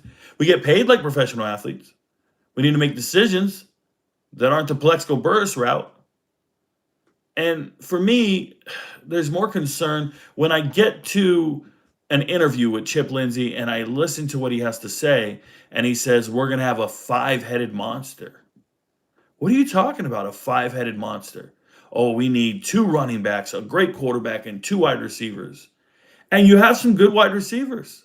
You do. The freshman, the guy, his name starts with an O from last year. It's in my notes. It's on my database. I told you guys I thought he was a really good incoming freshman. I know he's not going to start, but it felt like he's going to make the 2 deep because I watched his tape and I thought he was great. And now he's starting. And I don't care. Hand the ball off to Ahmed Hardy. Don't tell me you're going to have a 5-headed monster. So I can't believe in this team. They are senior laden on the offensive line. They do have an identity, but they don't because they got a new offensive coordinator, meaning new competitions at every position, and a new message and a new direction you're going. Nobody has continuity. Even if you're a returning starter on this team, you don't know the offense any better than any of the transfers or freshmen because it's all new. And how good is it? I've seen it multiple years. You got to trust somebody, man. When somebody shows you their true colors, you got to believe them. So I'm all out on Missouri. I am. And initially I thought, man, this is going to be an underdog team that I can believe in. I don't feel that way. So no, I'm not there. Matt Zollers, I like him. Matt Zollers, 6'4", 214. Some of my notes, he played a little bit last year. 500 yards passing. I thought he played okay. But when you watch the tape, all his passes are very, very safe. That was my comment and quote. All his passes are very safe. He wasn't as good a runner as Bo Pribula, but he didn't get sacked as much as Bo either. So he made smarter decisions, let go of the ball. It's just a better processor, and I like processors. You can call them game managers if you want, but I like processors. Next guy, let me see who I put. Oh, Nick Evers. I didn't write any notes for Nick Evers. We don't have to write notes for Nick Evers. Nick Evers is here. Any coaching staff that would knowingly use a scholarship on Nick Evers or give him an opportunity in your 105, to me, that's absurd. This is a young man who couldn't play football at any of these locations, Oklahoma, Wisconsin, or UConn. I called it when he was at Oklahoma as a 4-star. I watched the tape and said, oh, that's not a quarterback. That's not an FBS quarterback. No. And here we are years later. He's not the guy. He's not one of those dudes. And I was right from the jump. And all I can do is tell you guys I'm right. And these guys who make these decisions will continue to make the decisions, but should be fired at Wisconsin for choosing him and giving him a scholarship. Oklahoma, okay, you learn face first, but these guys should all be fired. Like, nobody should have a job over this. Next team, we're going to talk about Navy. If you think Navy is going into the shitter, you think Navy's going to be terrible, I don't blame you. They lost all their offensive production for the most part. They lost their stud quarterback, but they still have this guy right here, Drew Cronick. If you don't know Drew Cronick, he is a wizard on the offense, man. The offensive scheme for Navy isn't those schemes that you see at the service academy schools. It's not. It's a hybrid. It's capable of throwing the ball. Now, the quarterbacks they have right now aren't capable of throwing the ball, but it's there. He's just really good at what he does. You know, when you go and study his track record and history, this is a man who got to Mercer, and Mercer was not good. and he dominated at Mercer. Mercer went 75-23 while he was there. At one point, they were 9-4, made it to the FCS playoffs. That had never happened in like 50 years.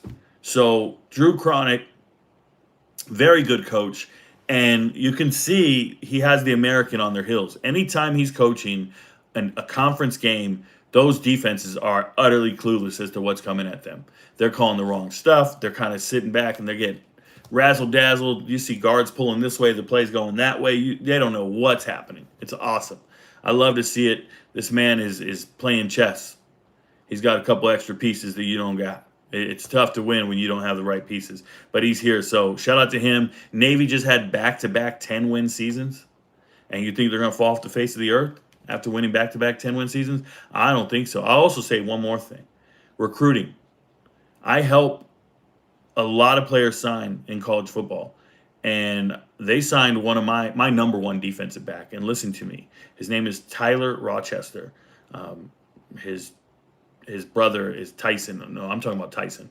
Tyson and Tyler. These guys. One of them's going to Air Force. One's going to Navy. The kid going to Navy is the best safety. It's Tyson. Juco Tyson. Yeah, Tyson Rochester. He's the best safety I've reviewed in 3 years. In 3 years.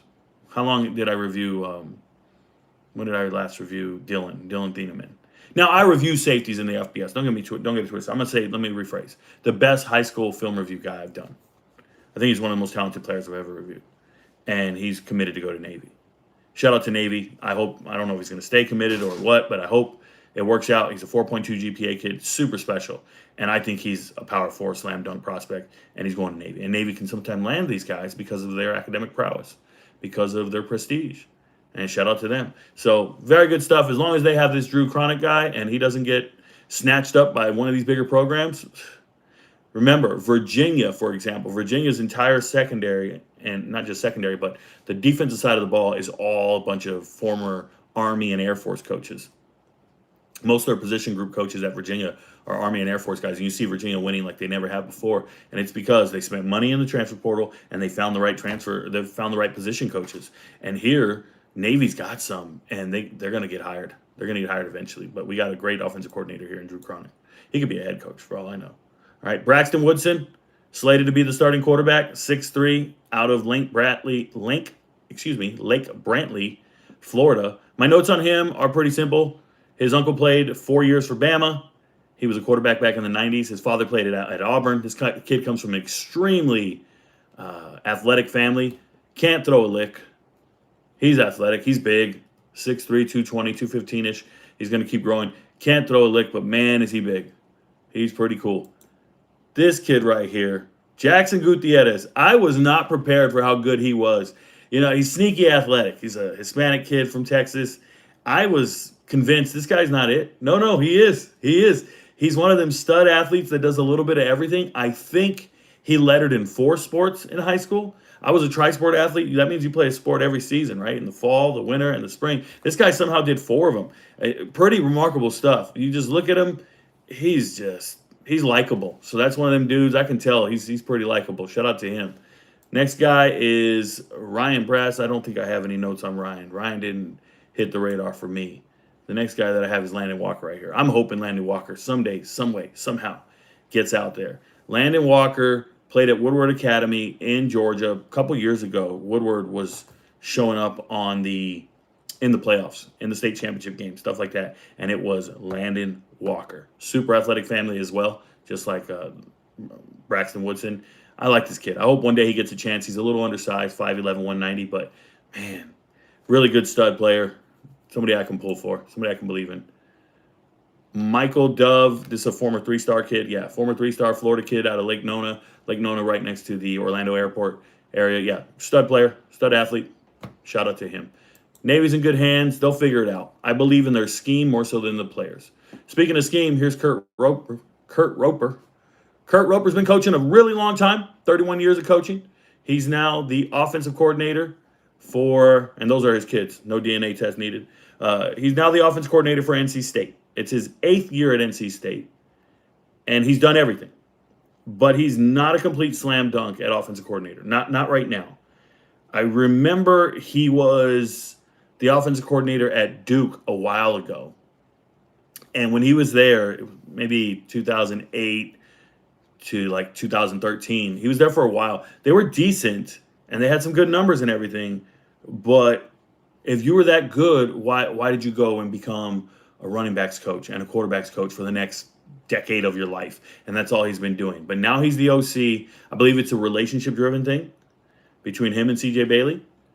And you got to know, CJ Bailey, NC State, pretty good, pretty good. So CJ Bailey, 6'6", 213. We watch him play. He makes some silly mistakes at times.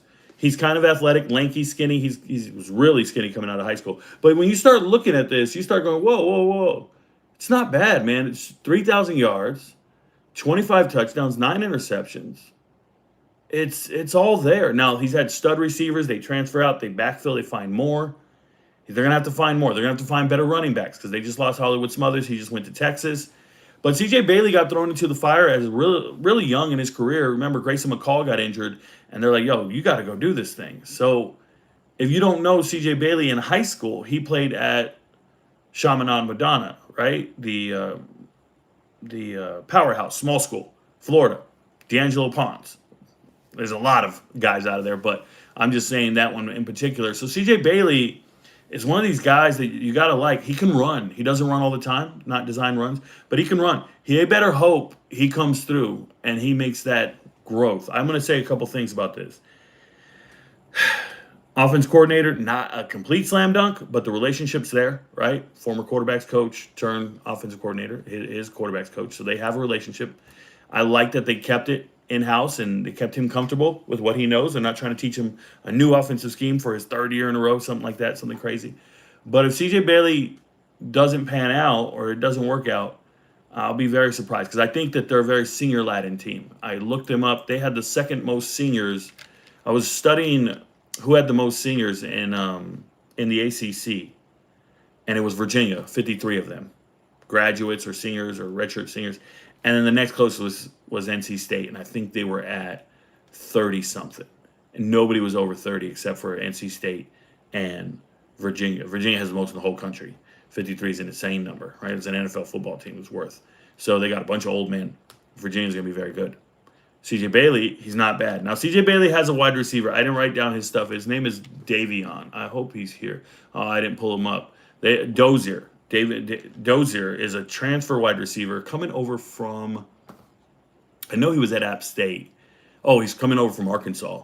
And I swear to you, he's going to have 10 touchdowns. I think he's going to have 10 touchdowns. He's a stud, huge guy. He can do it, and they can do it. So shout out to C.J. Bailey. There's not much behind C.J. Bailey.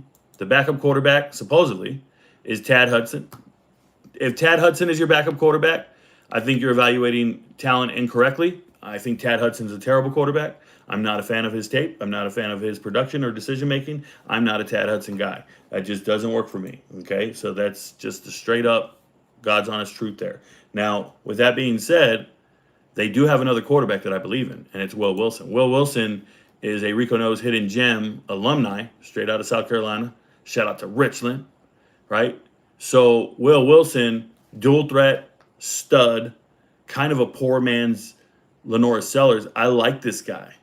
I like him a lot. He's obviously a Rico Knows alumni, so I'm always going to be rocking with him. Shout out to him, and I would hope he gets a chance if injuries occur, if things don't work out. I don't want to see Tad Hudson. This is the quarterback of the future for them. He's a good player. I like the kid, so I'm rocking with him. All right. Next team, Nebraska. What you need to know about Nebraska is Dana Holgorsen's here. Dana Holgorsen gets a bad rap, kind of like Neil Brown gets a bad rap, and I'm going to talk about that. It's just because you were failing as a head coach at West Virginia or Houston, and I don't think he was failing at either one. I think he was doing really, really well at both schools. People just have unrealistic expectations of results. Like, not everybody's going to win it all. Only one team is. Everybody else is going to be disappointed. Dana Holgorsen is the offense coordinator for like the second or third year in a row here in Nebraska. He is so good at what he does. I need you guys to know this. His first coaching gig was 8 years at Texas Tech under Mike Leach. So when you start talking about coaching trees And who came up under who? This man came up under Mike Leach for 8 years. Why can't we respect that? That pedigree alone. Okay. He was the first coach for Graham Harrell, who is an offensive mind, a great quarterback. Graham Harrell. And then when you see him at Houston, where he was most recently before this, we're talking about Clayton Tune at quarterback. Clayton Tune was leading the country in passing and rushing as quarterbacks. His star receiver was Tank Dell, my number one wide receiver going into the draft. Unfortunately, he got injured, and he's coming back now. But you're putting up crazy numbers, and you're identifying talented people. And if we take it a step back further, and we go look at his track record of identifying talented quarterbacks, he finds them all the time. He either finds them or he develops them. But you got to give him credit either way. His quarterbacks are not terrible. They're not bad. And I'm talking about West Virginia. When he was at West Virginia, you know who his quarterbacks were? Geno Smith, all-time great Will Greer. When he was at Oklahoma State, his quarterback was Brandon Weeden. Had the rest of the world convinced he's a good quarterback because Brandon Weeden's 28 years old, and we all wanted him drafted. Remember James Blackman and Kendall Hunter, the Woods and all that stuff? All that OK State stuff? That was Dana Holmgren. He's been great everywhere. And now he's here at Nebraska. I think it's a slam dunk hire. I think you give him time and we get there. We get there. We got to figure that part out. Now, the defensive coordinator position is problematic for me. Maybe Matt Rule is going to shore that up. They went out and signed a defensive coordinator in Rob here. I hope Rob does well. He was just at San Diego State. So there's concern there. You're at San Diego State for only 2 years. You take a Sean Lewis offense and you play amazing in San Diego State. You shut teams down all over the place, but you probably had better players than who you were going up against. They had an NFL draft pick in the secondary, an NFL defensive end. That's more than most Mountain West teams are going to have. So you look really good. This man coming up from Bemidji State. If you don't know Bemidji State Division II, I help them all the time. But he was at the FCS for a while as well, and he was winning, and he was at major programs in the FCS. So Rob here has a track record of getting the most out of his players and his teams and doing well, and he's going to need to learn all the offenses in the Big Ten and go up against those Wizards. I think Dana Holgorsen is built for the Big Ten. I think he knows that level of competition. It's not over his head. It's not too much to ask. Rob's going to have a bigger learning curve trying to outmatch and outwit the offenses in the Big Ten. That's going to be problematic for Nebraska. Nebraska has always been a run-first team. They were last year with Emmett and everybody, but even then, right, even when they were a run-first team with Emmett Johnson rushing for 1,400 yards, all anybody ever talked about was Dylan Raiola. And how good is Dylan Raiola? Well, he's not good enough to start. He had to transfer and just go straight to the bench and say, yo, you got to go get better. Because that guy, they weren't even throwing the ball much. They barely threw for over like 2,000 yards. Raiola was sacked almost 30 times. That's insane. The 18 touchdown, 6 interception ratio, that's fine. But the 27 sacks is absurd. It really is. So, and I think I'm quoting stats. They should be coming up here. Let me see. Yeah, so look, Dylan Raiola right here. 2,000 yards passing exactly. That's not a lot of passing yards. Completes the ball all day long. But this is a big number. Getting sacked like that. And you can blame offensive line all you want, but this offensive line is moving people. Hence the 1,400 yards rushing. This offensive line is doing their job. They really are. Are they bad at pass pro, or is this quarterback holding the ball too long? That's up to you. You make that assessment. But I can tell you this. They got an upgrade at quarterback as far as I'm concerned. I don't think it's marginal. I think it's a huge upgrade. They signed Anthony Colandrea at quarterback. And you guys, if you're a casual football fan and you couldn't point out Anthony Colandrea out of a lineup. You don't have a clue who he is. But I got news for you. If he throws for 3,000 yards, no, not even 3,000. If he throws for 2,500 yards, he's going to have 10,000 career passing yards in college football. 10,000. That's the quietest 10,000 yards you've ever heard of in your life because nobody's talking about Anthony Colandrea. This is a day one starter. This is a guy who started as a freshman when he was at Virginia. He had to start from the jump. He was there for 2 years, and then he went to UNLV, and he did everything great. Yes, there's going to be some people complaining about this. That he was the Mountain West Player of the Year, Offensive Player of the Year. Mountain West Offensive Player of the Year. This guy's a baller. I think it's a huge upgrade for them because you got a guy with real experience, can really air it out. We don't want to hear about recruiting stars. I hate hearing about recruiting stars. I hate hearing about the potential of players. I love players who go out and get production on Saturdays. This man has 31 starts in 33 games. He plays football. 7,542 passing yards. What are we doing? This is awesome. I believe in it. I'm with it. And with Dana Holgrenson just believing in him, it's going to be awesome. So I'm with it. I think he's going to do numbers. Backup quarterback. We'll see who the backup quarterback is. Here's Daniel Kaelin here. Daniel Kaelin's coming back to Nebraska. He was here initially. This is a local kid. He had transferred out, and he went to Virginia last offseason. He thought he was going to win the job. They told me he was playing well in the spring. He didn't win that job. Hell no. And he didn't play hardly anything. And then he's here now. And if you go back and look at his tape, his huddle tape, it's not good. I'm just being honest. His huddle tape's not good. So congratulations. They took you back. I never take back my ex, but they took you back and they bring you in. I think he's third string. They can tell me he's second string, but I don't know. I don't feel that way. And then there's TJ Lateef here. TJ Lateef, really young, athletic. Shout out to Compton. This guy got to start a few games. He got a few starts against UCLA, I think was his first start. He played well, but I thought he played decent enough, but they didn't like him. They didn't like him because they went out and they said, we're going to go sign a quarterback. We're going to bring another one in. And they just know he's not ready to start Big Ten football. He's not ready to be their guy for the whole season. He's got a lot more to learn. There's some limitations to his game. He is a red zone threat to run it in for a touchdown. So for those of you guys out there doing those live prop bets and all that stuff, this guy, if they're in the red zone, they're going to give it to him.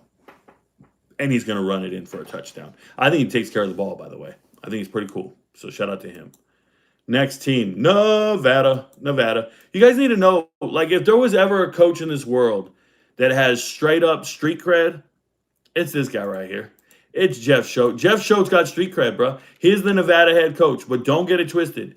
He used to be a coach at, well, let me talk about the first time he got on my radar. He was the running backs coach for Boise State. Ian Johnson, beating Oklahoma, Fiesta Bowl, all that stuff. Yeah, that was him. He was there for that. Then he went and coached at Florida in the SEC.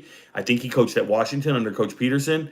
And then he finally, and I'm maybe missing a couple spots, and then he ended up at Montana State, and he was a head coach there. He's been everywhere, guys. He was also at Texas, the Longhorns. I think he was a linebackers coach. And then he took this job. So he's been everywhere, and he's been good everywhere he goes. So he gets Nevada. It's tough to compete at Nevada. They don't have the budget. They don't quite have everything. But, man, they're going to win games you don't expect them to win. They're going to be prepared for games you didn't expect them to be prepared for. But I think he made a terrible hire on the offensive side of the ball. So they just hired a new offensive coordinator, and it's Brett Bartolone here. And Brett Bartolone, for me,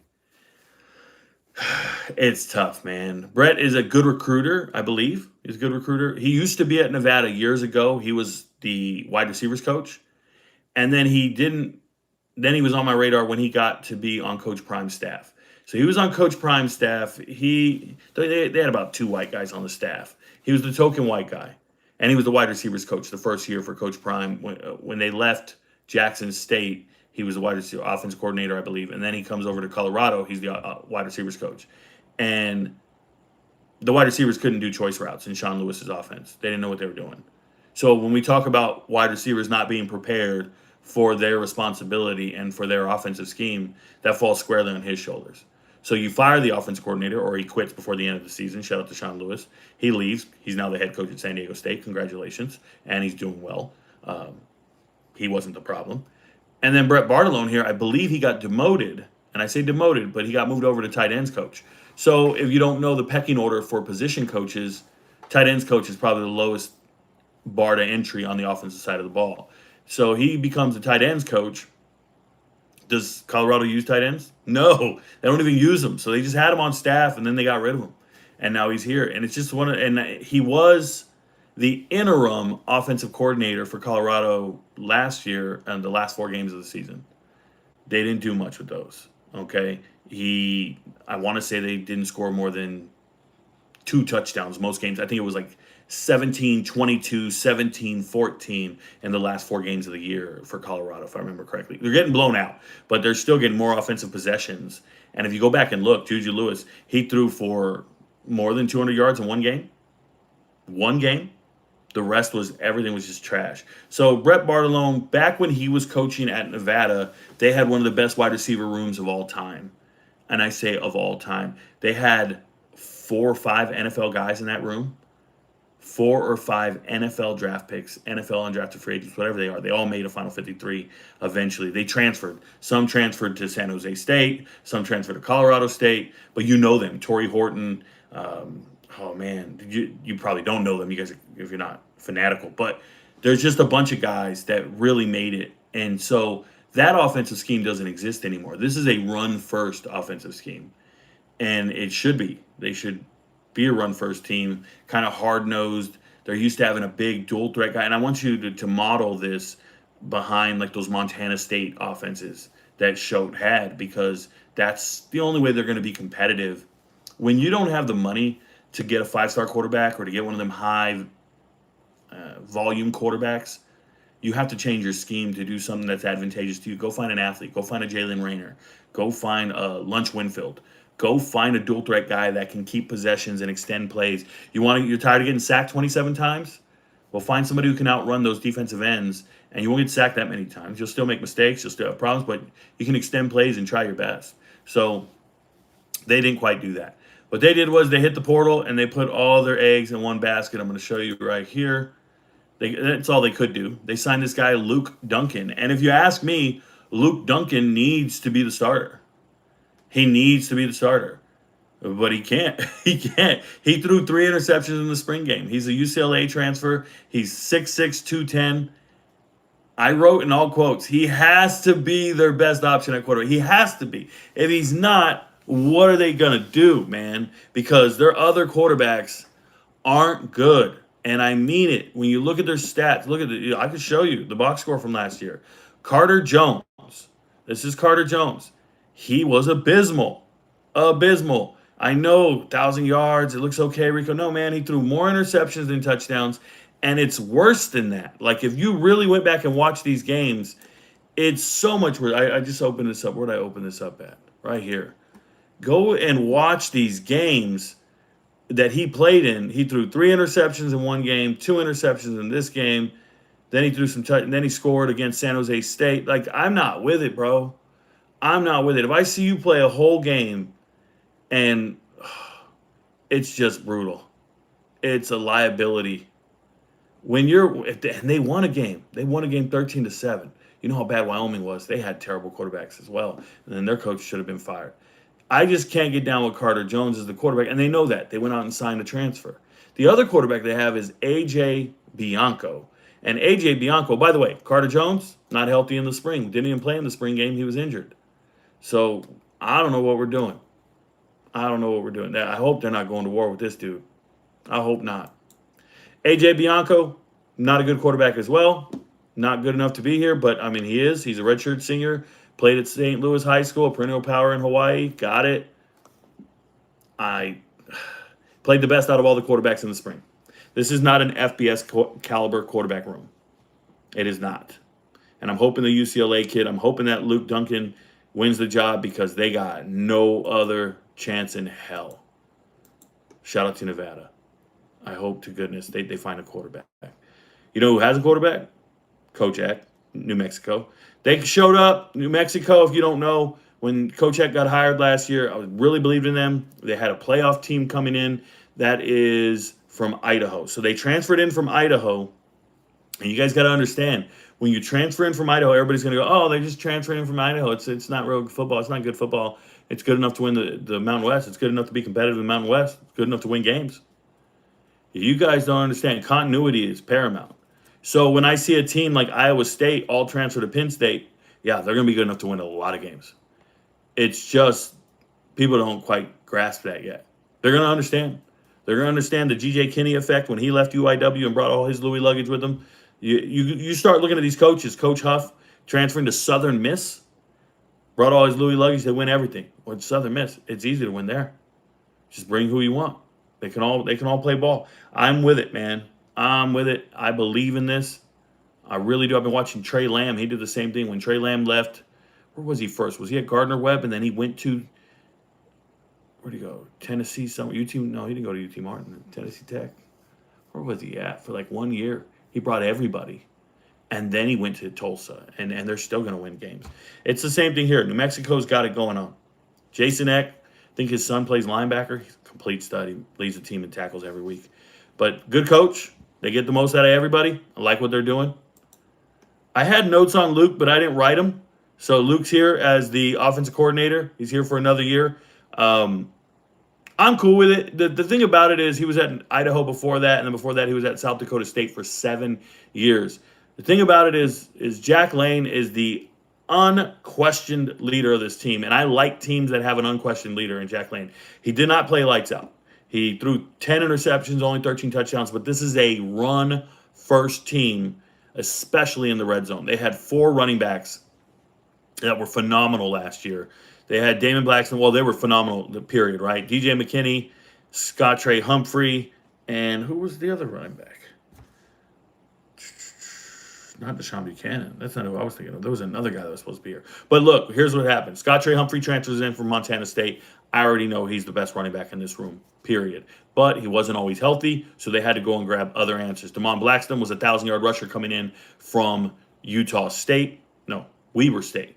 Coming in from Weber State. And then DJ McKinney was the Conference USA Freshman of the Year out of Sam Houston. So everybody was really good, and they didn't need Jack Lane to play out of his mind. I just need Jack Lane not to turn the ball over as much.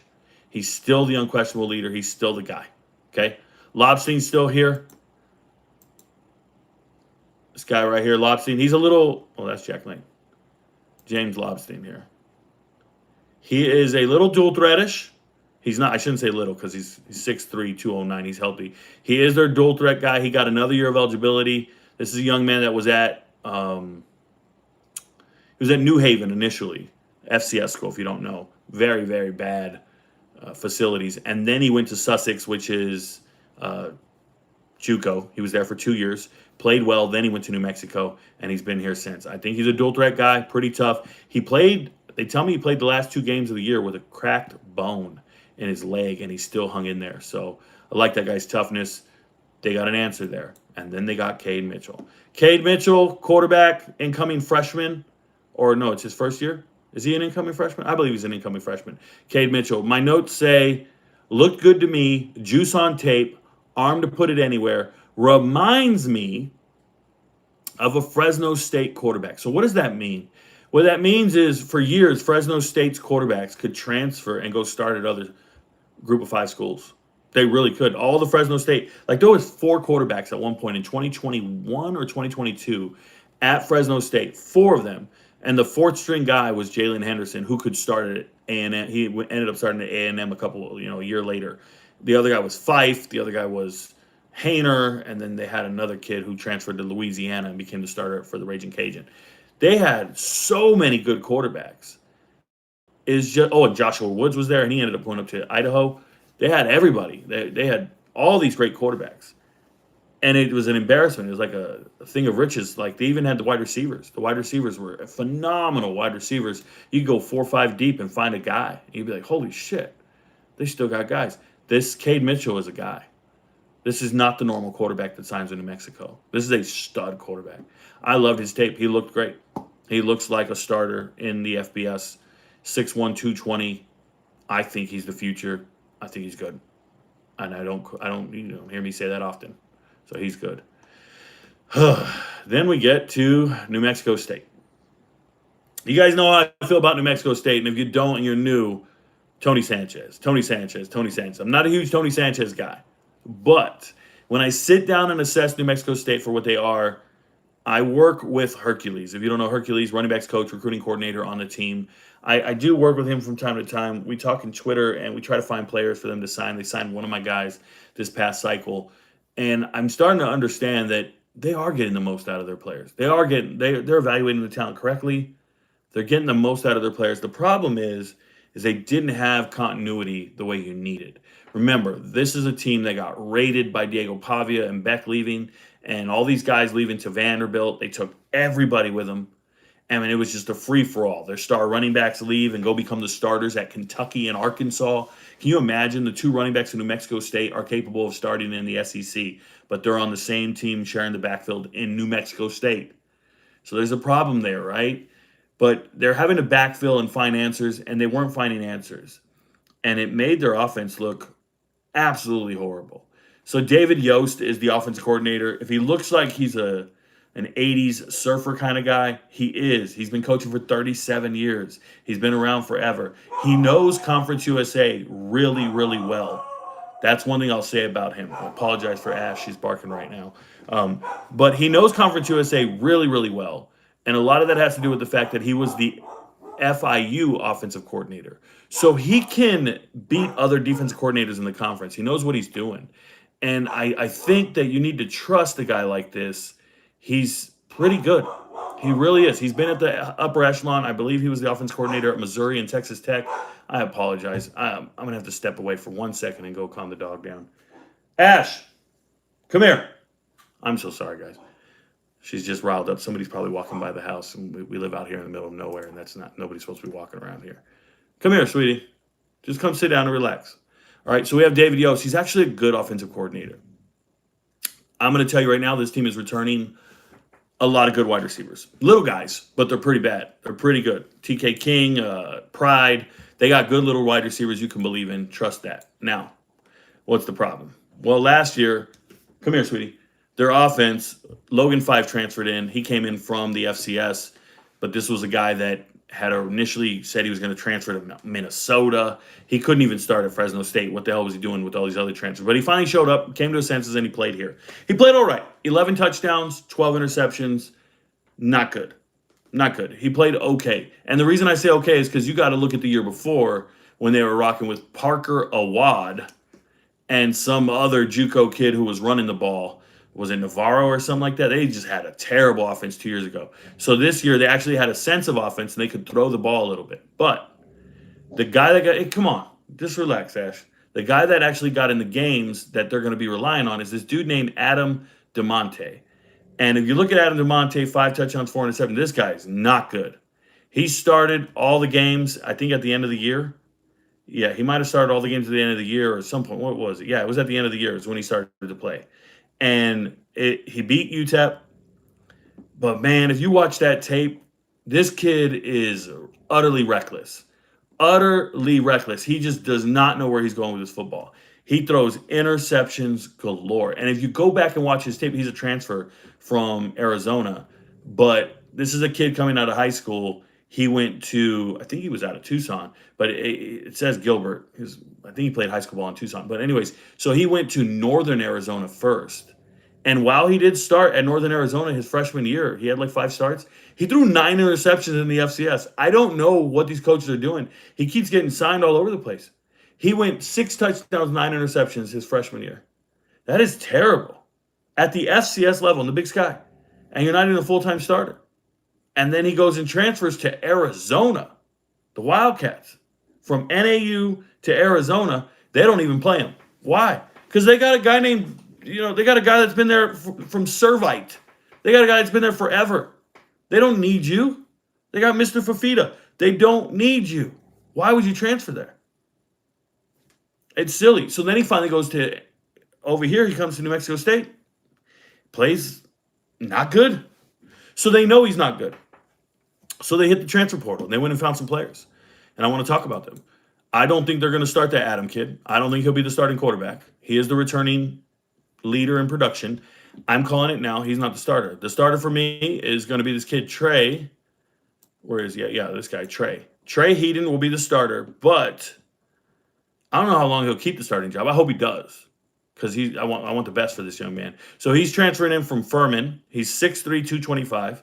Went to go watch his tape. Looks like a good decision maker. That's number one. Game manager, good decision maker. Comes across as mature. Most of the New Mexico State quarterbacks are terrible. These guys aren't terrible. They actually have 2 guys that I really believe in. And this Trey Heaton guy, I think he's nice.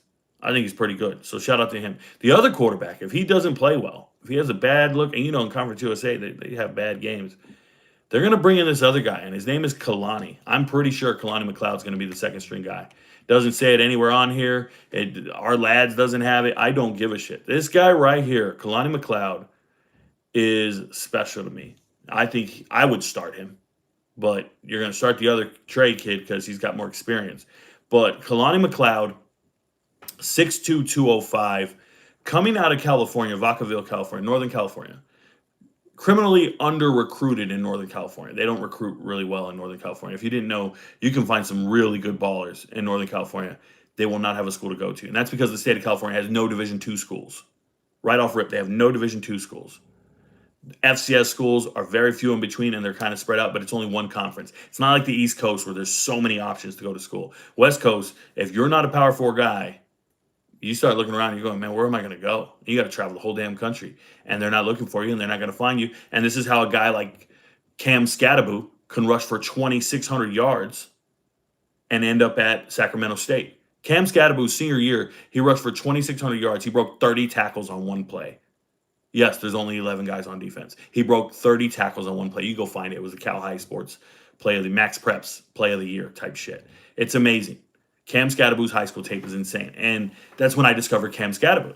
If you don't remember, he's one of my first initial hidden gems. It's because I started looking at Northern California players. And then we get to like Carter Vargas. I looked at Carter Vargas, this running back, and I went, yo, this guy's amazing. Everybody needs to sign him. And this is why my platform exists, is because I had such conviction in my assessments of these players. I knew I was right. And I knew everybody was wrong for passing on him. And so I went to Twitter and just started spamming coaches and telling them, like, yo, you guys need to sign this guy. You guys need to sign this guy, sign this guy, sign this guy. And I was advocating for Carter Vargas like crazy. And he ended up at UC Davis.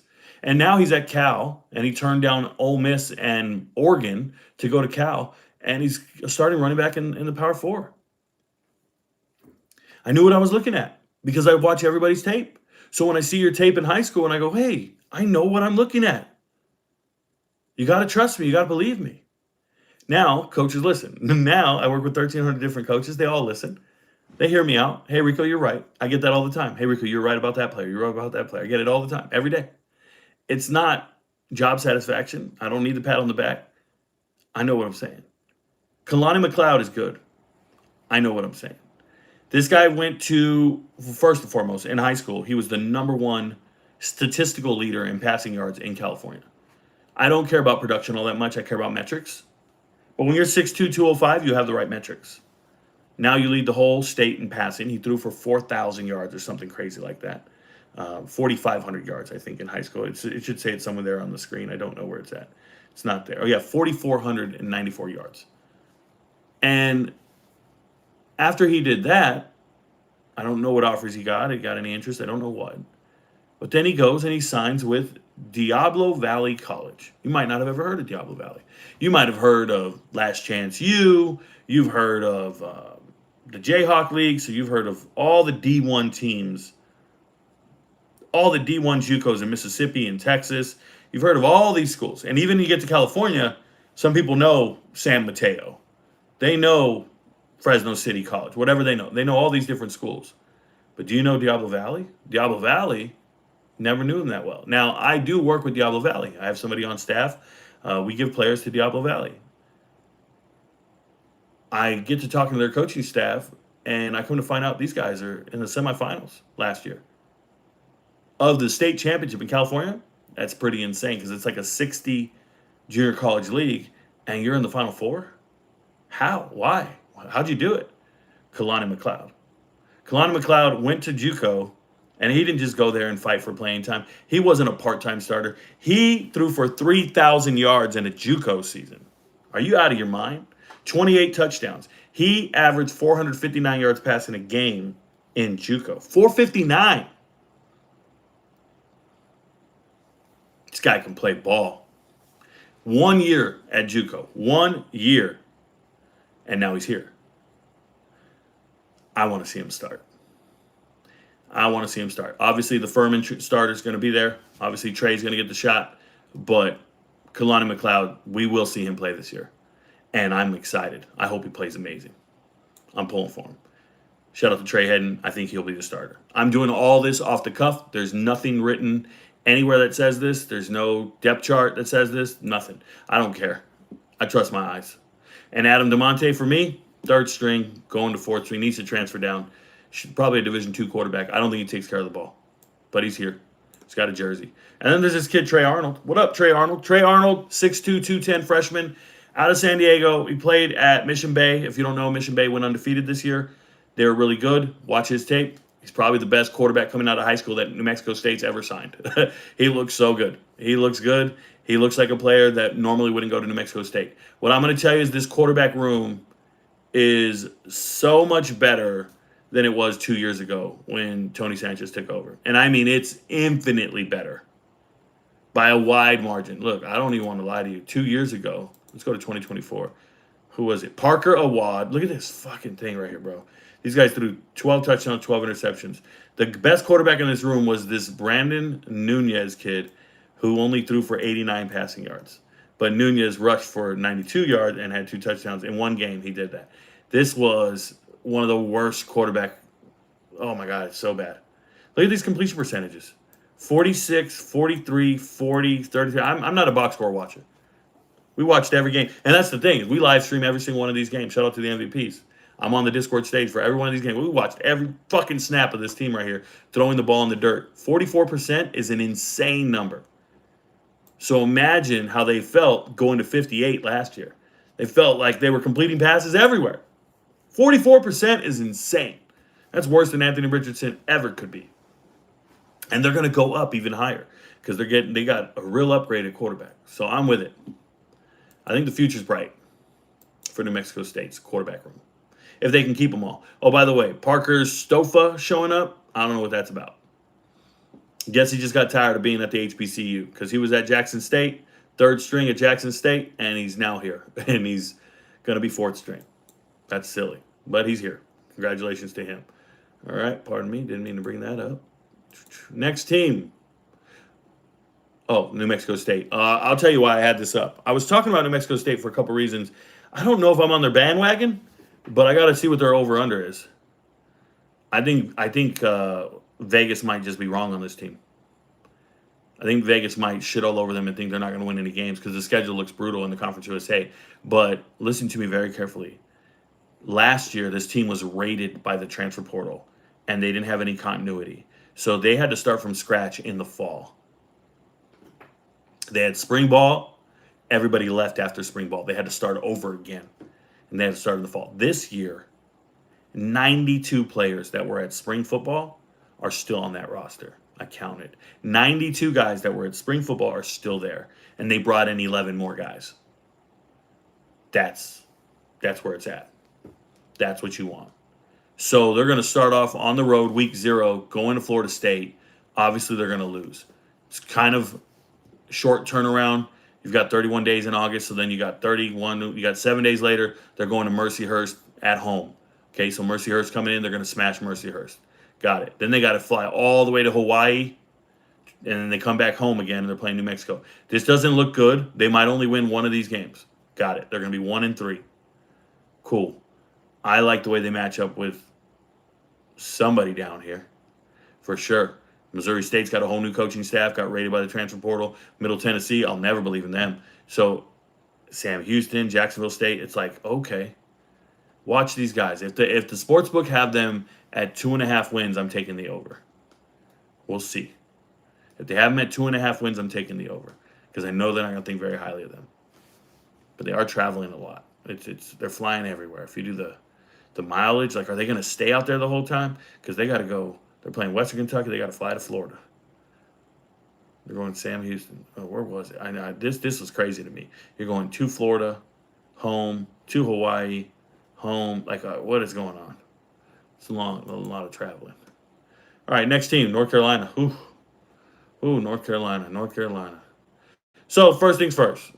North Carolina obviously had a really bad year last year. Bobby Petrino's the head coach or the offense coordinator. Ha! Freudian slip. If you didn't see my video on TikTok, I don't know if I made it. I did make it on TikTok, I believe. and I posted on Twitter about this as well, so I want to talk about it. I think that Bobby Petrino is a snake, straight up snake. Bobby Petrino is the new offensive coordinator for North Carolina, former head coach at Louisville, former offensive coordinator at a couple other places. But remember, he was at Louisville, then he got hired at Arkansas. While he was at Arkansas, he had a co-ed on the back of his motorcycle. They crashed. Turns out she was his mistress. She was also getting paid by the athletic department, so you're paying your mistress with athletic funds or with government funds, whatever it was. So he eventually got fired. Shunned out of the FBS, goes down to the FCS, becomes a head coach at, or an offense coordinator. He gets on the coaching staff at Montana or Missouri State when they're in the FCS. He does well enough. He eventually gets hired again, and now he's got this thing where he goes to Texas A&M. Jimbo Fisher's on the hot seat. Jimbo Fisher's not calling plays correct, so they go bring in Bobby Petrino, the offensive mastermind. He shows up. What does this offensive mastermind do? He starts motherfucking Jalen Henderson at quarterback, which is currently the third-string quarterback at West Virginia right now. So that's silly, okay? Or he was. I think he's at Liberty now. So that was absolutely silly. He didn't make Texas A&M any better. Then he gets fired because they hire Elko, and Elko doesn't retain him. So then he goes and gets hired at Arkansas. Now he's at Arkansas, and he's supposed to make that offense better. He doesn't make it any better. They get fired there. Sam Pittman gets fired, and now he's at North Carolina, and he's supposed to make this offensive better. But if you're paying attention to that track record, it reminds me of a dude who's always trying to hook up with your wife. Like, I know I used to have this friend. We hang out in the Army all the time, and if we went out, I'll never forget. I was like 20 years old. I'm in a hotel room with all my battle buddies from AIT. If you don't know Advanced Individual Training, it's right after basic training. Our AIT is like a year long, and I haven't been exposed to a whole lot of life. I'm 20 years old. I'm there. I'm at this party, but we would all get hotel rooms at the Motel 6. We would all get hotel rooms at the Motel 6, and we would leave our doors open, and then you could just go from room to room, and everybody would be partying and having a good time. And I had a girlfriend at the time, where my first wife was my fiance, my girlfriend. So we kind of got our own room, and we would shut our door. We wanted to be left alone. We would hang out with our friends a little bit, but we didn't want to be like, we're not partiers. We party. We like to go have a good time, but we're not like those people. They would just fill up one bathtub full of ice and liquor and just fill it up like crazy. And it would be all this terrible shit, wild turkey, and what's that one that tastes like licorice? Jaeger. Oh my God, it's gross, right? So they had all this gross hard liquor and beer. I don't drink beer. I don't even drink alcohol. If I am, it's going to be a fruity rum. I want something with a fruit and an umbrella, and that shit need to taste good. Like, I like that, but the rest of this nonsense, no, thank you. So I remember though, one weekend, my girlfriend, my wife, she said, "Hey, we're going to go to Denny's." We're going to watch Denny's. Well, I wanted to stay in the room. I wanted to watch Reggie Bush. I wanted to watch USC. So that's the whole reason we got the hotel room to begin with. We didn't have a house. We lived in the barracks. So we would go to the hotel on the weekend, turn on the TV, and I'm watching Lindell White, Reggie Bush. I'm watching Big Mike Williams. So the game is on, so I don't want to miss the game. And I remember there was this guy. His name was Monroe. He's a black guy. And Eugene Monroe. And Eugene was just ill-behaved. He was from Alabama. He didn't follow any rules. He didn't respect authority or laws. I think he's just a criminal, and he enlisted in the Army, and he was in my MOS, which is really weird because we were military intelligence. We all had top secret security clearances. But this guy, as soon as we got to the hotel, he was like, "Yo, I'm trying to get, we got any weed?" And I'm like, "Excuse me? Like, weed's not legal. Like, I would never do weed. Like, what are you talking about?" I said, "Man, you need to get out of my room, dude. I don't get down like that. You know, just a criminal." So one of these dudes was there at the party. They would bring over all their wives and stuff. They would bring over their wives. They were in AIT, but their wives were living in housing. They'd bring their wives over to the hotel, and I don't know why you're bringing your wife around all these dudes. Like, I don't know what that is. I'm not interested in this shit. Like, my wife ain't kicking it with other dudes. So, but my wife left with her best friend, her battle buddy. Shout out to Herring, another girl, and they walked down to Denny's to go have dinner. And I stayed in the room to watch USC. And I get a knock on the door, and it's Monroe. And he's like, "Yo, can we come in here?" And I'm like, "Who's we?" And he's got this dude's wife with him, and they want to they want to interact and smash on the extra bed we had while I'm watching a football game. And I'm like, okay, man, you come in. So they come in, they pretend like I'm not even there. And I'm sitting there going, what is this shit? And I'm trying to watch the game.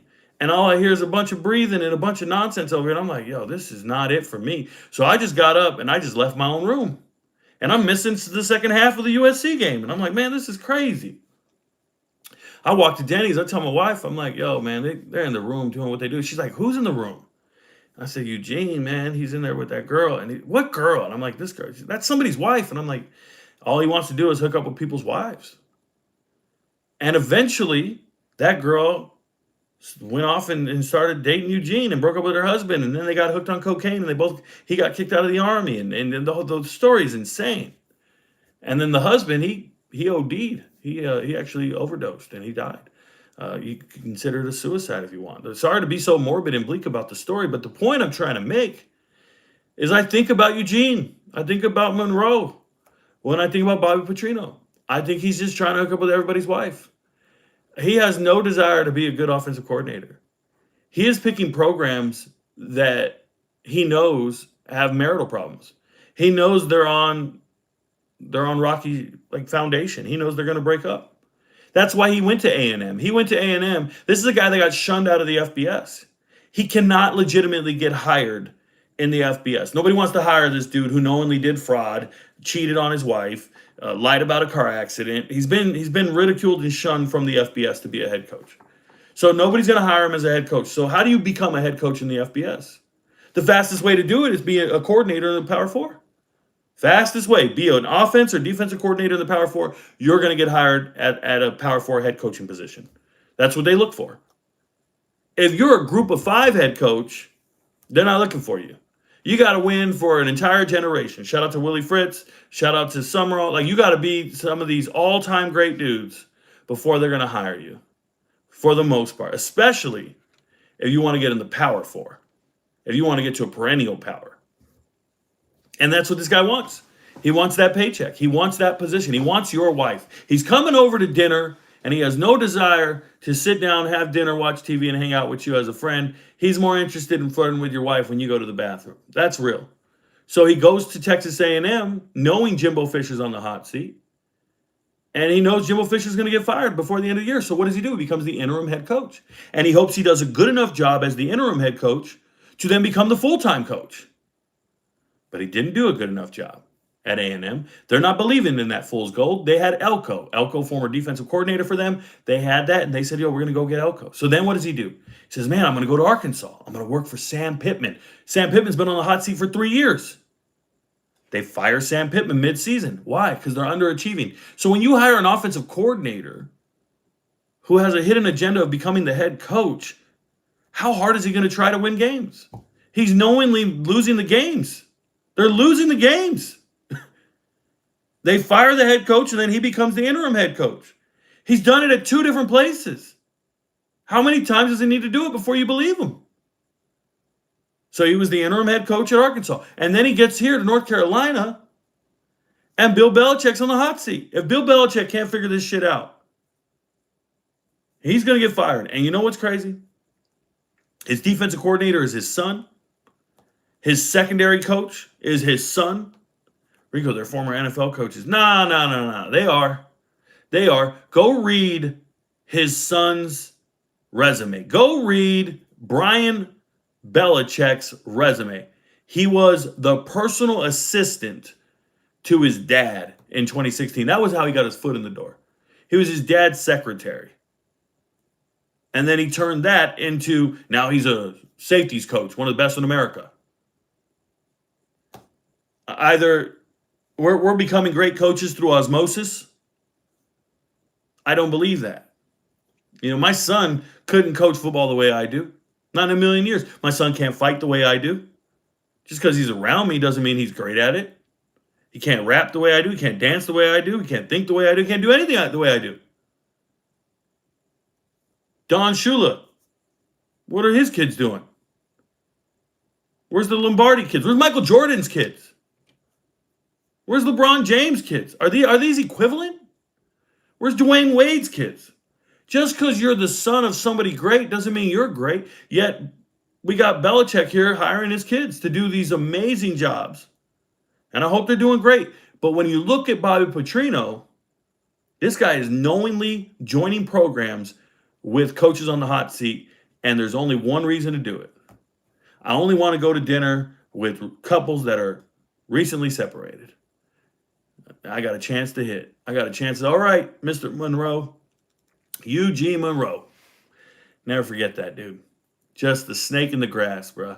If you study this coaching staff a little bit more at North Carolina, you're going to see the running backs coach is Natron Means. You heard me. Natron Means. San Diego Chargers, great. Shout out to 1994 when they lost in the Super Bowl to the 49ers. Coach Prime and them boys, Steve Young. The Natron Means, they lost that Super Bowl. Was it Stan Humphries at quarterback? I don't remember, but Natron Means. So he's an old running back in the 90s. He's an NFL running back. I'm sure he could teach the kids something, but let's talk about his pedigree. When he got into coaching, he was at Livingston, which is an HBCU Division II school. They're the ones with the blue turf. Then he went from there to a high school offensive coordinator and running backs coach for 2 years. Then he went to Winston-Salem, which is another HBCU, one of the worst in Division II. And then he was at Fayetteville State for 6 years. Like, none of this equates to Power 4 running backs coach at one of the prestigious premier programs in America, one of the most prestigious and premier programs in America. Like, I don't understand. We're just hiring dudes because we know their names and shit. Like, that's silly. They got a guy on staff, Billy Miller. Billy Miller used to be the IMG head coach for like 10 years. IMG head coach. You just sign him because he's got the hookup to IMG. That's the pipeline to IMG. So we put him on staff. I don't know. The whole coaching staff just sounds disjointed and a good old boy network and not one that's conducive to being successful at the collegiate level. And that's real. And I do work with these guys. I want you to know I do. I send them players. I talk to their staff. I don't care. My assessment is it is what it is. So now they were going to sign Teron Dickens, Mr. All production guy out of Western Carolina. I'm going to tell you guys, I'm not a Teron Dickens guy. I don't believe in him. I believe in the scheme he was in. I believe in his coaching staff. But I'm sure he thinks he's great, and I'm sure everyone who saw him thinks he's great. But he eventually didn't come here. Why? I'd imagine it's because Bobby Petrino already identified Billy Edwards as his guy. So who's Billy Edwards Jr.? Billy Edwards Jr., graduate transfer, been around for a long time. Billy Edwards Jr. got on my map, I think 2 years ago. It was the bowl game. He was at Maryland, and he played out of his mind. When he did that, I really believed in him. Maybe it was 3 years ago. Then he transferred to Wisconsin last year. And when he transferred to Wisconsin last year, he started the first couple of games. I think it was the first 2 games. And then he got injured, and he couldn't play the rest of the year. But he did earn the starting job, and he was the starter. He needs to play great for everything to go as planned. He needs to play great, and I'm not betting on it. I already told you, Bobby Petrino, man. I'm not betting on it. But he has some wide receiver weapons. This is the guy you're going to war with. Is it a huge upgrade? I don't know. I know the offensive coordinator is a huge upgrade. Let me say this. Bobby Petrino, as much as I drag him and said he's a snake in the grass and all this stuff, he is infinitely better than Freddie Kitchens. But what concerns me is somebody out there thought Freddie Kitchens was a good offensive coordinator. Like, if you think some of these guys are good enough to do their job, you're really bad at talent evaluation. And that, whether that be players or coaches, you're really bad at assessing people. You know, how wrong have I been when I told you guys, like, a coach got hired somewhere and I go, yo, this is a really good hire. How wrong? When have I ever been wrong? In 4 years. When have I ever been wrong about a coaching hire? It's an assessment of talent. I've been assessing talent my entire life, whether it be in different fields. It doesn't matter. I assess talent for a living. I can look at a player and just go, yeah, this is going to work out. And then you've heard me say this player is going to be great, and then he is. Well, this coach is going to be great, and then he is.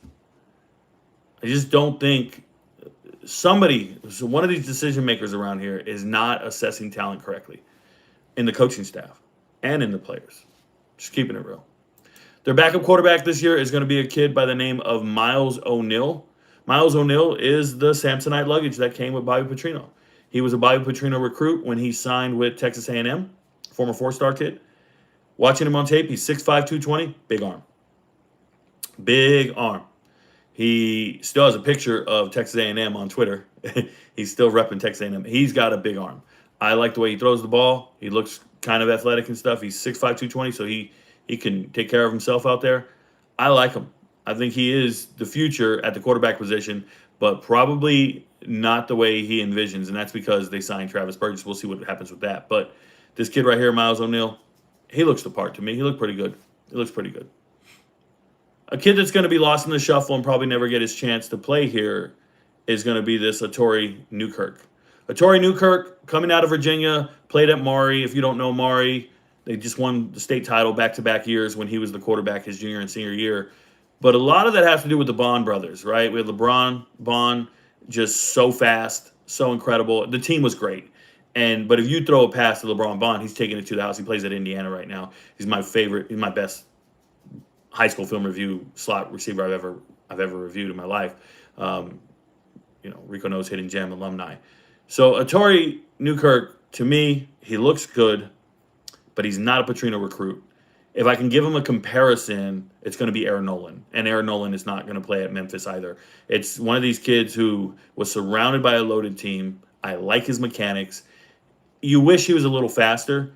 He has athleticism like Shador Sanders. Kind of can extend plays a little bit, maybe get down the field and run, but it's not. You need to unhitch the trailer and go. He doesn't quite have that. He doesn't have the juice, as you would say, but he's definitely not bad. I think he's a good player. I think he's going to end up starting quarterback at,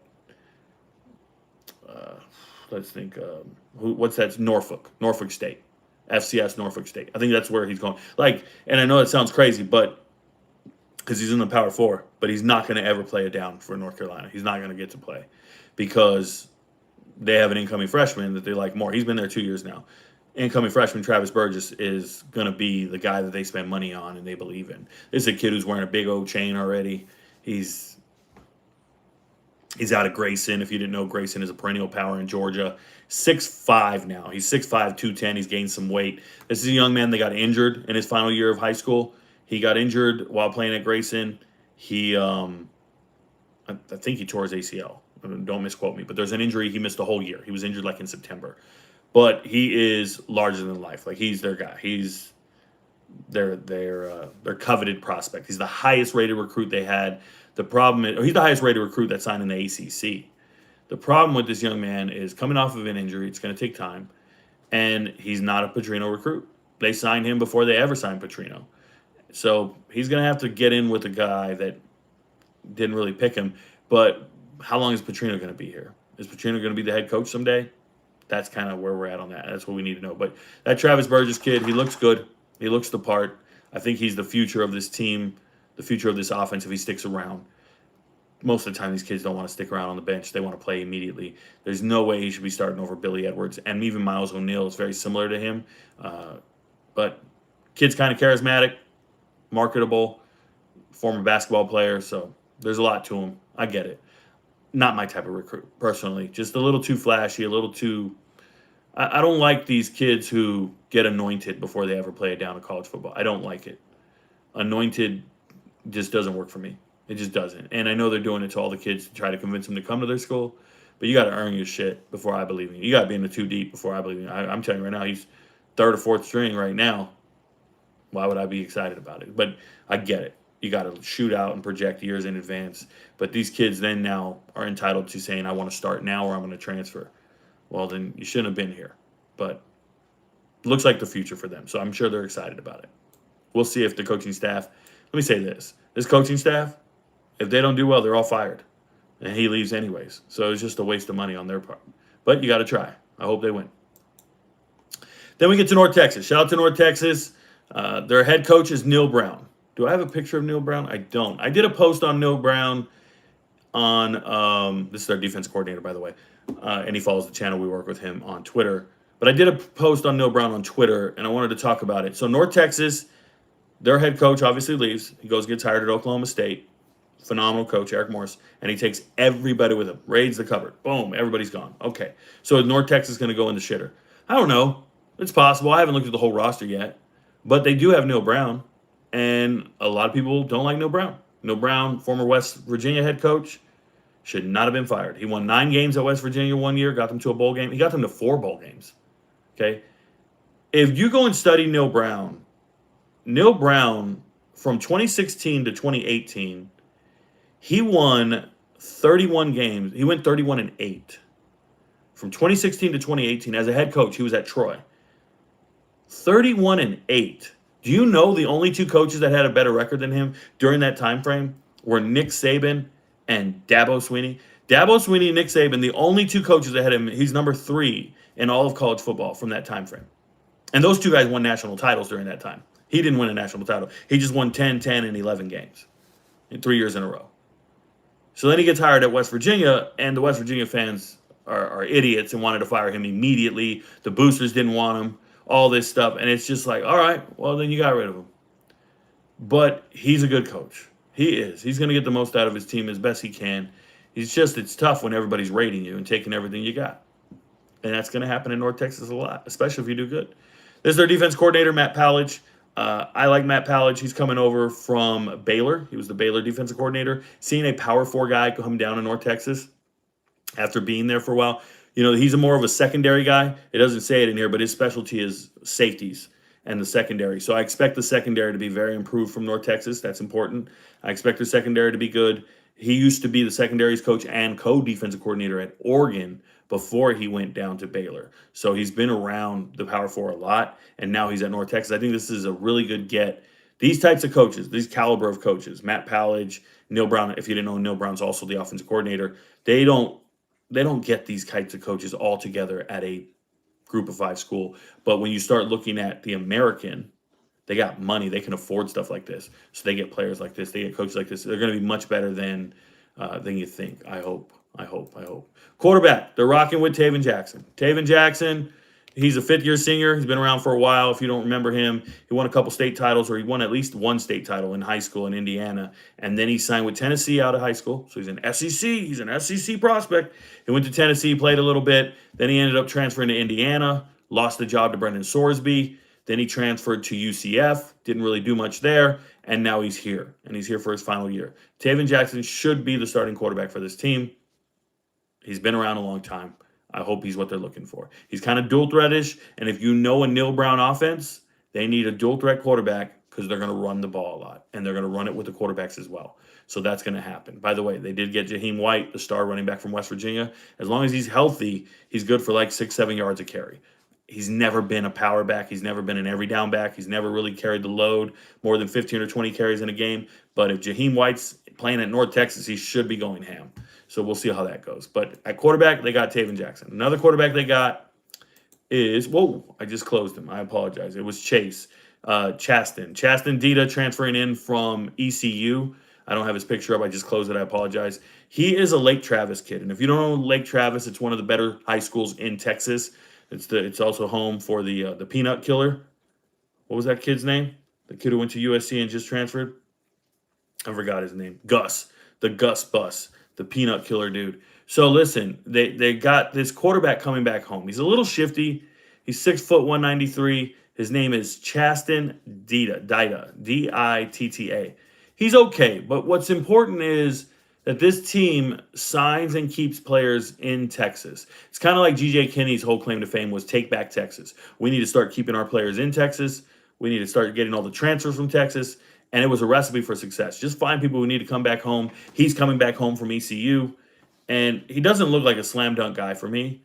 But it's good if you're getting some of the marquee players and building those pipelines from the marquee high schools in the state of Texas. Speaking of some of the marquee players, Zeandre Williams here, I like him. Zeandre Williams is small, 5'11", 170. He looks like Antoine Randall L. If you don't know what that means, for all you young kids out there, where were you on 9/11? I don't know. But Zeandre Williams is a slot receiver at quarterback. He's a bad little dude. He's shifty. He looks like he's probably really good in games and not good at practice. And I don't mean to say that in a negative way. It's just the way I assess things. So what I see is hero ball, dropping back, making something happen out of nothing. He's just Houdini. All his plays are Houdini. All his plays are immaculate and athletic. But they're never within the construct of the offense. They're never what was drawn up or called by the offensive coordinator or the head coach. They just aren't. His plays, he drops back to pass. He'll be stumbling around. He'll put the ball on the ground and not get his knee down. I mean, some remarkable shit. But is that something you want? Is that a trait you want? He reminds me of the starting quarterback, Chase Jenkins, the kid who transferred out of Rice this year. He reminds me of that. Like, just shifty, running around, and going to piss you off as a coach because I didn't call that play, but he's going to make it happen. That's this little guy right here. He's a baller, bro. He's a baller. He's little, but he's got a lot more juice than you think. I like him. Other guy, speaking of little, 5'10", 175, Chris Jimerson. Chris Jimerson from North Crowley. You know, they won a state title recently. He won it for them. He's that guy. They went and signed. They're getting all the best players they can from the state. They just signed a little studs like this and another little jitterbug type quarterback. Going to make you miss, run around. I don't know how good of a trait this is. The quarterback room is problematic for me. It's just a lot of, but there's just no surprise. Okay, let me say this. West Virginia had a very similar quarterback room last year. Just a bunch of kids who could run. And, you know, Coach Rich Rod was sitting there going, who the fuck am I going to start? Who are these people? I got to play somebody. And all he had was just Wilkins and Scotty Fox. And it was just dudes who could just run around. He's like, what is this? Those are the Neil Brown quarterbacks he recruited. He wanted those types of dudes. So that's what you're dealing with. And they're trying to replace all that. But here in North Texas, they got the same thing. Just a bunch of little dudes who fly around and they just fucking bug you. And it's nice if you it's nice if you need it. We'll see what happens. Shout out to them. Next team. Next team is Northern Illinois. If you don't know Northern Illinois, their head coach Thomas Hammock just quit on these boys. Thomas Hammock went out for some milk and never came home. It's crazy, bro. You got a head coach in Thomas Hammock. We were working with him on Twitter. He's been a friend of the channel for a couple years now. He's 35 and 47 as a head coach. He's doing the most he can. He comes to the podium and he lets you know, all my coaches got hired somewhere else. All my players got taken. I got nothing. He's the type of dude to be like, yo, I'm broke. Yo, I'm broke. I ain't got it. I'm broke. And he's just standing outside Little Caesars waiting on that hot and ready. And it's just crazy. And then he just left. He just said, I'm going to the NFL to go be a coach. I can't do this shit no more. They're taking all my dudes. I'm gone. So Northern Illinois has no budget. They have no money whatsoever. And they went out and they signed Rob Harley as their head coach. Who is Rob Harley? Rob Harley is their defensive coordinator. He had been their defense coordinator for one season. And now he's their head coach. Interim head coach. They still call him the interim head coach. This guy, let me be clear on this. Before he was the defensive coordinator here, he was the defensive coordinator at Arkansas State for 4 years. Were they phenomenal? Not necessarily. So he didn't really earn this job. It just kind of fell into him. Do I think he's a bad coach? Not at all. I think he's getting the most out of what he's got. But it's just, this isn't a head coach in the Power 4, or excuse me, in the FBS. But he's here, and I hope he's doing well. And I saw him really bringing the team together. There was a clip where he jumped into the pool with the team, and they just loved him for it. And I like that, man. He got on the diving board and did a bunch of backflips. Like he did a bunch of somersaults before he went in. I like that type of put everybody on your back and camaraderie and team building. I know as a senior leader in the military, I remember when I got my first organization, I needed to build camaraderie with my guys.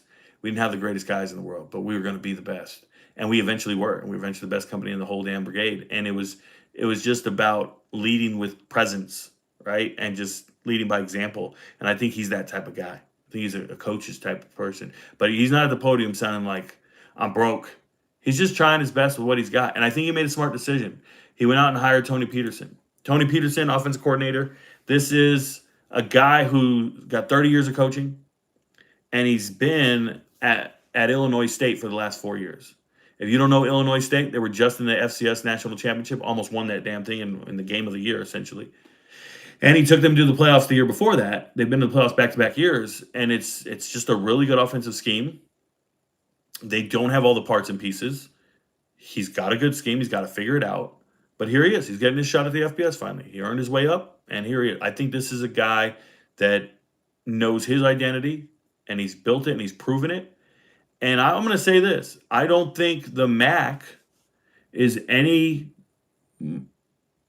much better or any more better than what Illinois State was playing. I don't think they're that much better than FCS elite teams. The FCS elite could show up to the MAC and be very competitive, if not win the whole damn thing. Like they can play with everybody in there, Toledo included. They can play with all of them. So Tony Peterson is not in over his head. He is not overwhelmed by this task.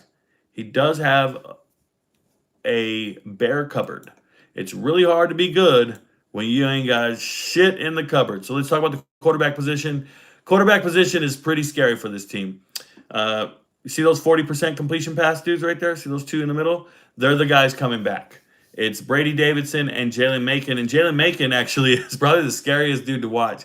He's 6'5", 220, 230.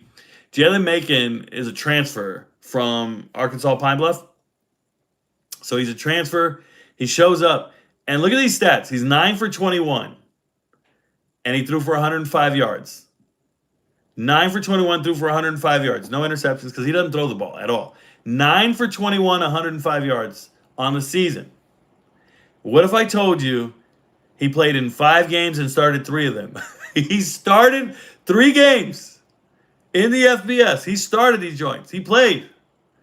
And he has 105 yards passing on the season. He averaged 30 yards passing a game. I'm not joking. This dude is not a quarterback. He is huge. And he has 100 yards passing and 3 games. Completes 42% of his passes.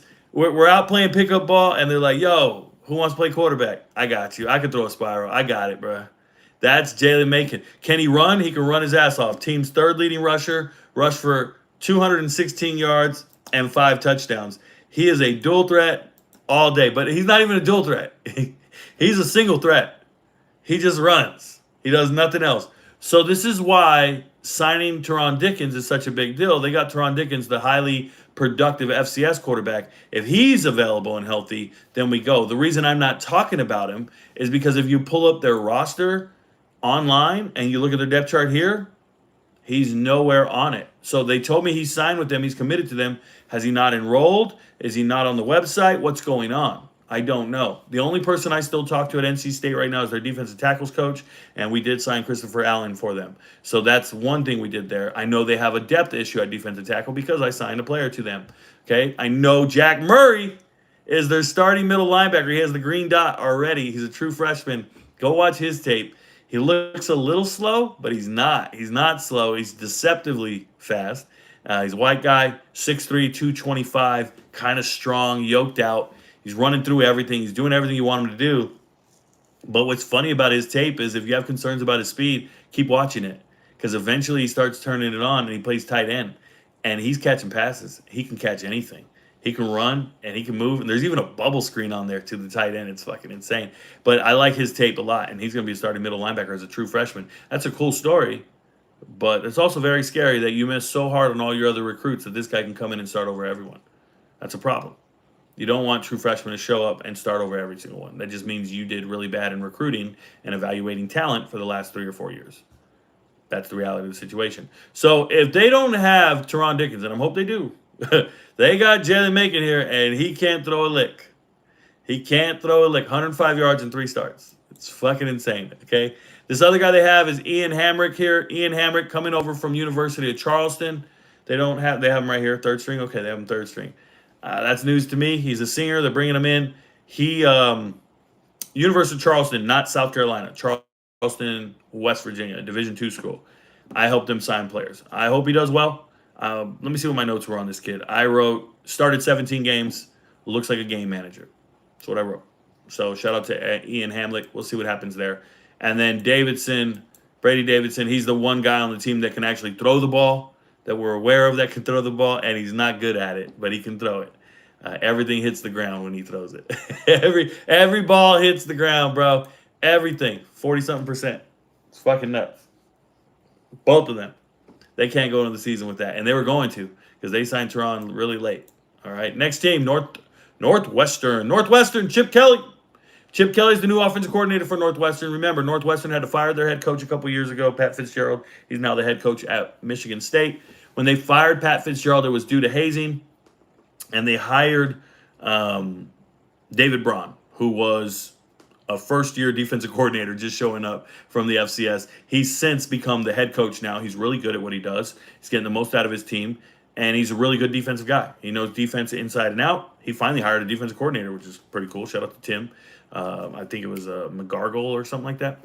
Anyways, you got David Braun, who's a good head coach. He needs to find an answer on the offensive side of the ball. They need to figure it out. So they go and sign Chip Kelly.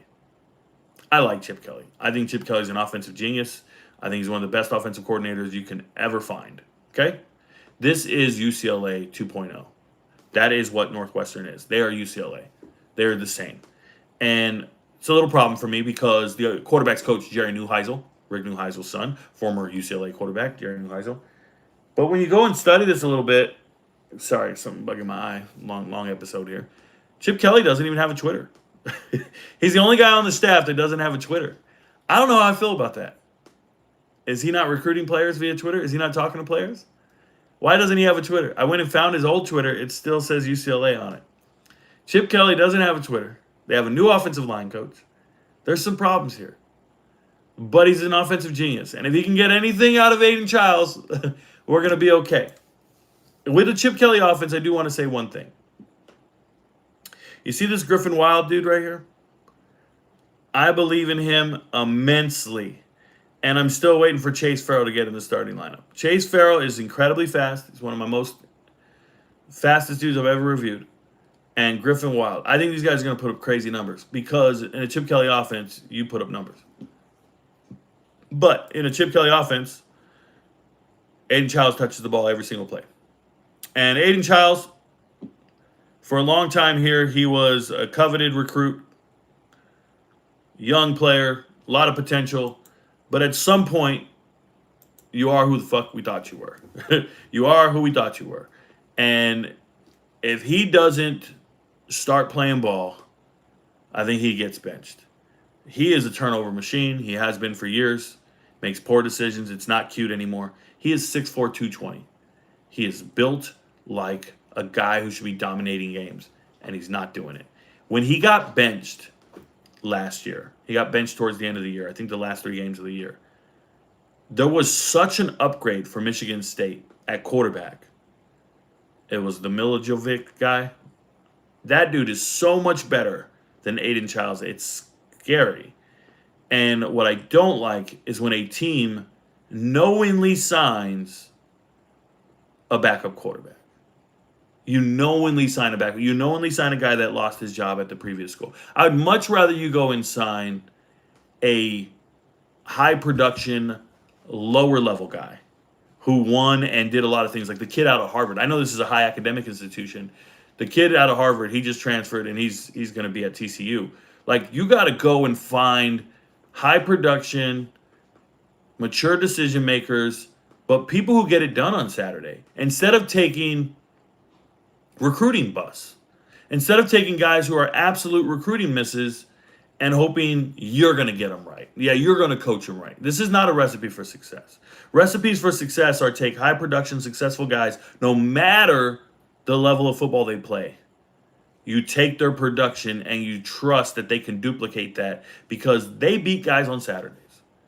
This guy doesn't beat anyone on Saturdays. Aiden Childs beats you because he's 6'4", 220, and you look at him and go, when he was 16, he beat everybody in his underwear at a camp. He beat everybody at a camp. He ran faster than everybody, jumped higher than everybody, threw better than everybody. That's when you get anointed. That's when we start saying, that's DJ Lagway, that's Aiden Childs, and you go, wait, these guys led the country in interceptions. These guys got sacked the most, this, that. You don't even care. You're like, that's 4-star. And so Chip Kelly, Jerry Neuheisel, these guys go out and sign this particular quarterback and said they're going to fix him. And I'm sitting back going, all right. Like, I would have signed Braden Fowler Nicolosi. At least he has production. Maybe he is turnover prone as well. But I would have signed somebody else. It doesn't work for me. And if you guys want to go a step further, Northwestern signed 3 recruiting missed quarterbacks. 3 quarterbacks who lost their starting jobs. Here's Nico Marichol. He's a former 4-star coming out of West Virginia. And yes, he got injured last year. He was the West Virginia starting quarterback, but he didn't stick around. You think West Virginia couldn't afford to keep him? They didn't want him. They'd rather go sign some other guys with a little bit more juice. And he's athletic. But this is knowingly signing a backup quarterback to come and put pressure on your starting quarterback. Because if Aiden Childs doesn't play well, are you going to play this Nico guy? Is he an upgrade? I don't think so. And then we get Gavin Franks. Gavin Franks signs late. This is a young man who hates football. He hates football. He doesn't like football. You know how I know he hates football? He treats football the way I treat Brussels sprouts. Any of you guys ever had Brussels sprouts? Just let me know if you've ever had Brussels sprouts. I had them once. One time I had Brussels sprouts, and after one time, I said, oh, I'll never eat that shit again. Oh, Rico, you got to just have it roasted. It's just got to be smothered in this and this. And no, you haven't had the right Brussels. You always hear that one. You haven't had the right Brussels sprouts. Man, shut up, bro. I'm not doing it. I had it one time, and I couldn't stand it. And I'm not going back. I don't give a fuck how you prepare it. I'm not interested. Same with artichokes. Same with blondes. I'm not interested. And I bring this up because Gavin Franks here, as a freshman, got to play football. He was at New Mexico State. He played 5 games. He started 5 games as a true freshman. Started 5 of them playing. And then the next year, Diego Pavia is the starting quarterback, and he's just stuck there. He's not playing anymore. He's in New Mexico State. He's not playing. He's the backup. Doesn't play. Then he transfers. And if you can't start at New Mexico State, guess where you can't start? Virginia. But he transferred to Virginia anyways. And we know Virginia brought in Daniel Keating. They brought in the kid from North Texas, Chandler, their starter. So you transferred to Virginia to be 3rd string. And you did it for 2 years.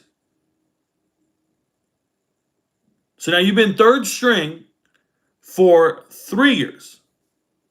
Because Barowitz was the other kid, right? Blaze Barowitz was the backup at New Mexico State. This kid ended up being 3rd string. And Barowitz went to Vandy. And then he transferred again. All these kids are just transferring to be backups. So he's been a backup 3rd string. He's never played football again since his freshman year. Since 2022, he's never played football again. Me and Gavin Franks have the same amount of passing yards over the last 3 years. We have the same amount of passing yards. And we're going to finish this year with the same amount of passing yards. Me and Gavin Franks, we're toe-to-toe, bro. Don't ask me if I played D1 ball. I played as much as this guy over the last 3 years. He knowingly transferred in, and he transferred in late. He didn't hit the transfer portal and commit to this transfer right here till much later in the cycle than most people. And he's coming to be 3rd string. Congratulations. Well, they're probably giving him some revenue sharing for it, Rico. He probably wants a Northwestern degree. I don't know. He probably hates football. He's probably allergic to football. Because me, I would have transferred to motherfucking VMI for a chance to play ball. I would have transferred to UTPB. I would have transferred to Eastern New Mexico. Because I love football. These motherfuckers, these guys sitting around, college football cucks. That's what I call them, college football cucks. They just like to sit around and watch other people do some shit. They just sit around the other chair, bro. They got that extra chair in the hotel room. They just sitting there, cucks. Insane.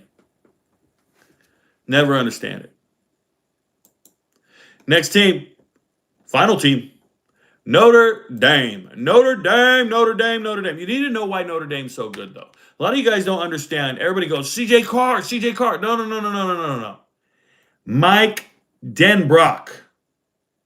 Mike Denbrock is why Notre Dame is so good. This dude right here. Not Marcus Freeman. This dude, the old white guy. You need proof? Let's scroll. Right there. He was the offensive coordinator since 2024 at Notre Dame. Before that, he was the offensive coordinator at LSU in 2022 and 2023. Go look up the numbers. Before that, he was the offensive coordinator at Cincinnati. Do you need to know when Cincinnati made the playoffs and went undefeated, who was their offensive coordinator in 2020, 2021? It's this man right here. Luke Fickell misses this man like you wouldn't believe. This is an incredible offensive mind. Gets the most out of his players. There's nothing to worry about here. Now, Notre Dame. You have a great quarterback. CJ is good. He played well towards the end of the season. He played well. I don't necessarily think he is top 10. Once again, a lot of the credit I give is to this offensive coordinator, to the offensive line, to the 2 first-round running backs they had, to the great wide receivers they had. I don't give it the returning tight end they're going to have this year and the draft pick tight end they had last year, excuse me. I don't give all the credit to the quarterback for a couple reasons. If I had tryouts tomorrow, do I think CJ Carr could beat out other quarterbacks across America? And the answer is no.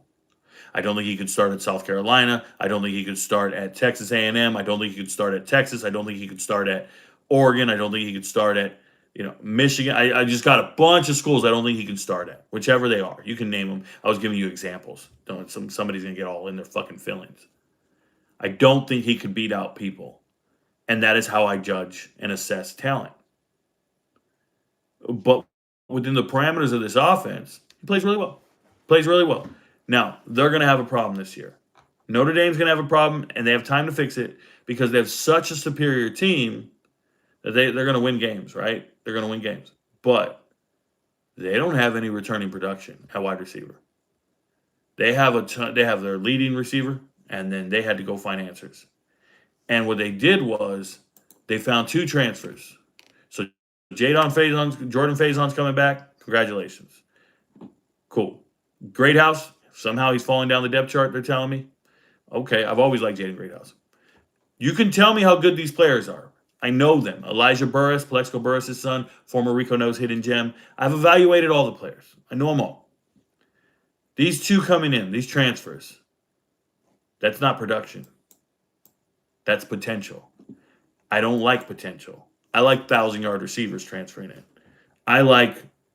When I look at a player right there, I go, yo, that guy, I watched him play on Saturdays and he dominates. These 2, Quincy Porter and Mylan Graham, they are Ohio State transfers and they've never really played football on Saturdays. And they're who you're relying on to go win the most important games of your life. I hope they grow up really fast and I hope they figure it out. They just lost 2 first-round running backs. 2 first-round running backs. If you think that they still have first-round running backs, well, they'll be the first team since 2001 Miami or 2014 Alabama to have 4 draft pick running backs. You got to understand that. So there's a problem there. And it's Aeneas Williams is good. I like him. Nolan James, good. Young, good. Just understand that everybody thinks their running back room is all professional. Remember Georgia? Remember Georgia like 4 years ago? People were telling me the whole running back room is NFL draft picks. The whole running back room, Rico, you don't even understand. And I'm going, no. Kenny McIntosh is your starting running back. And he's about to be a 7th-round draft pick.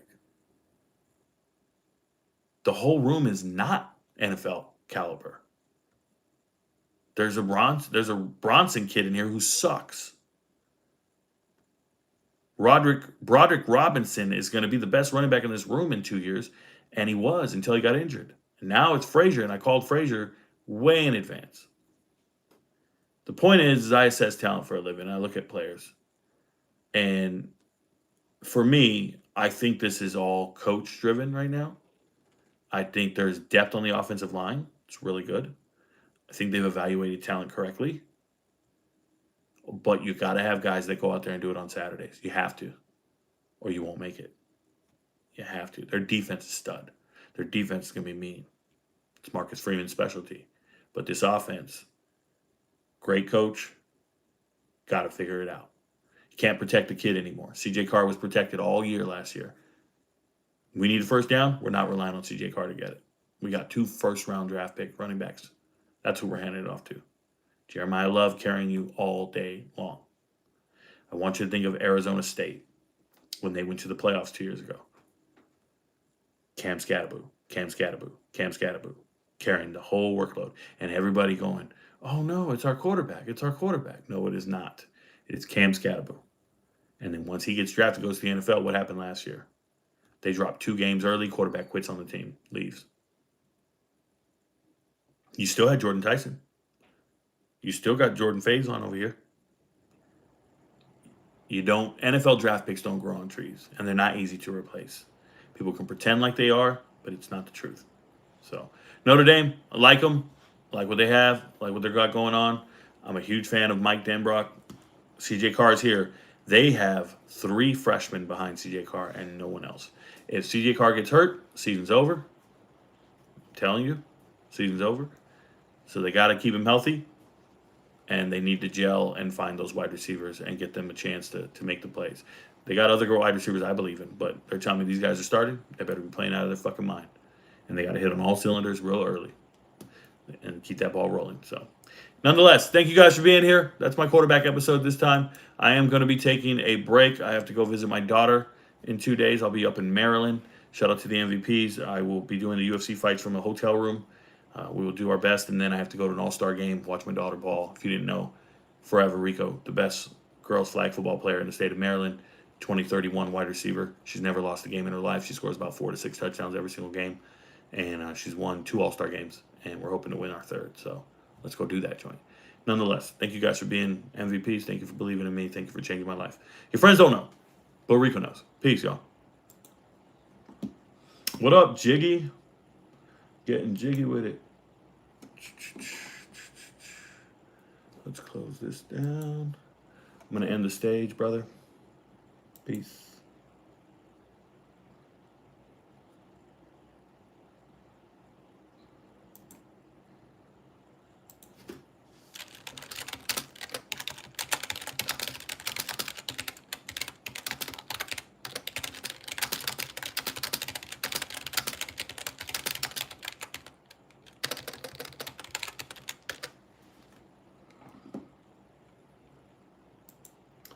All right, y'all, I'm out. All right, we got that done. Let's go over here. Put some music on, relax. Yeah. I know.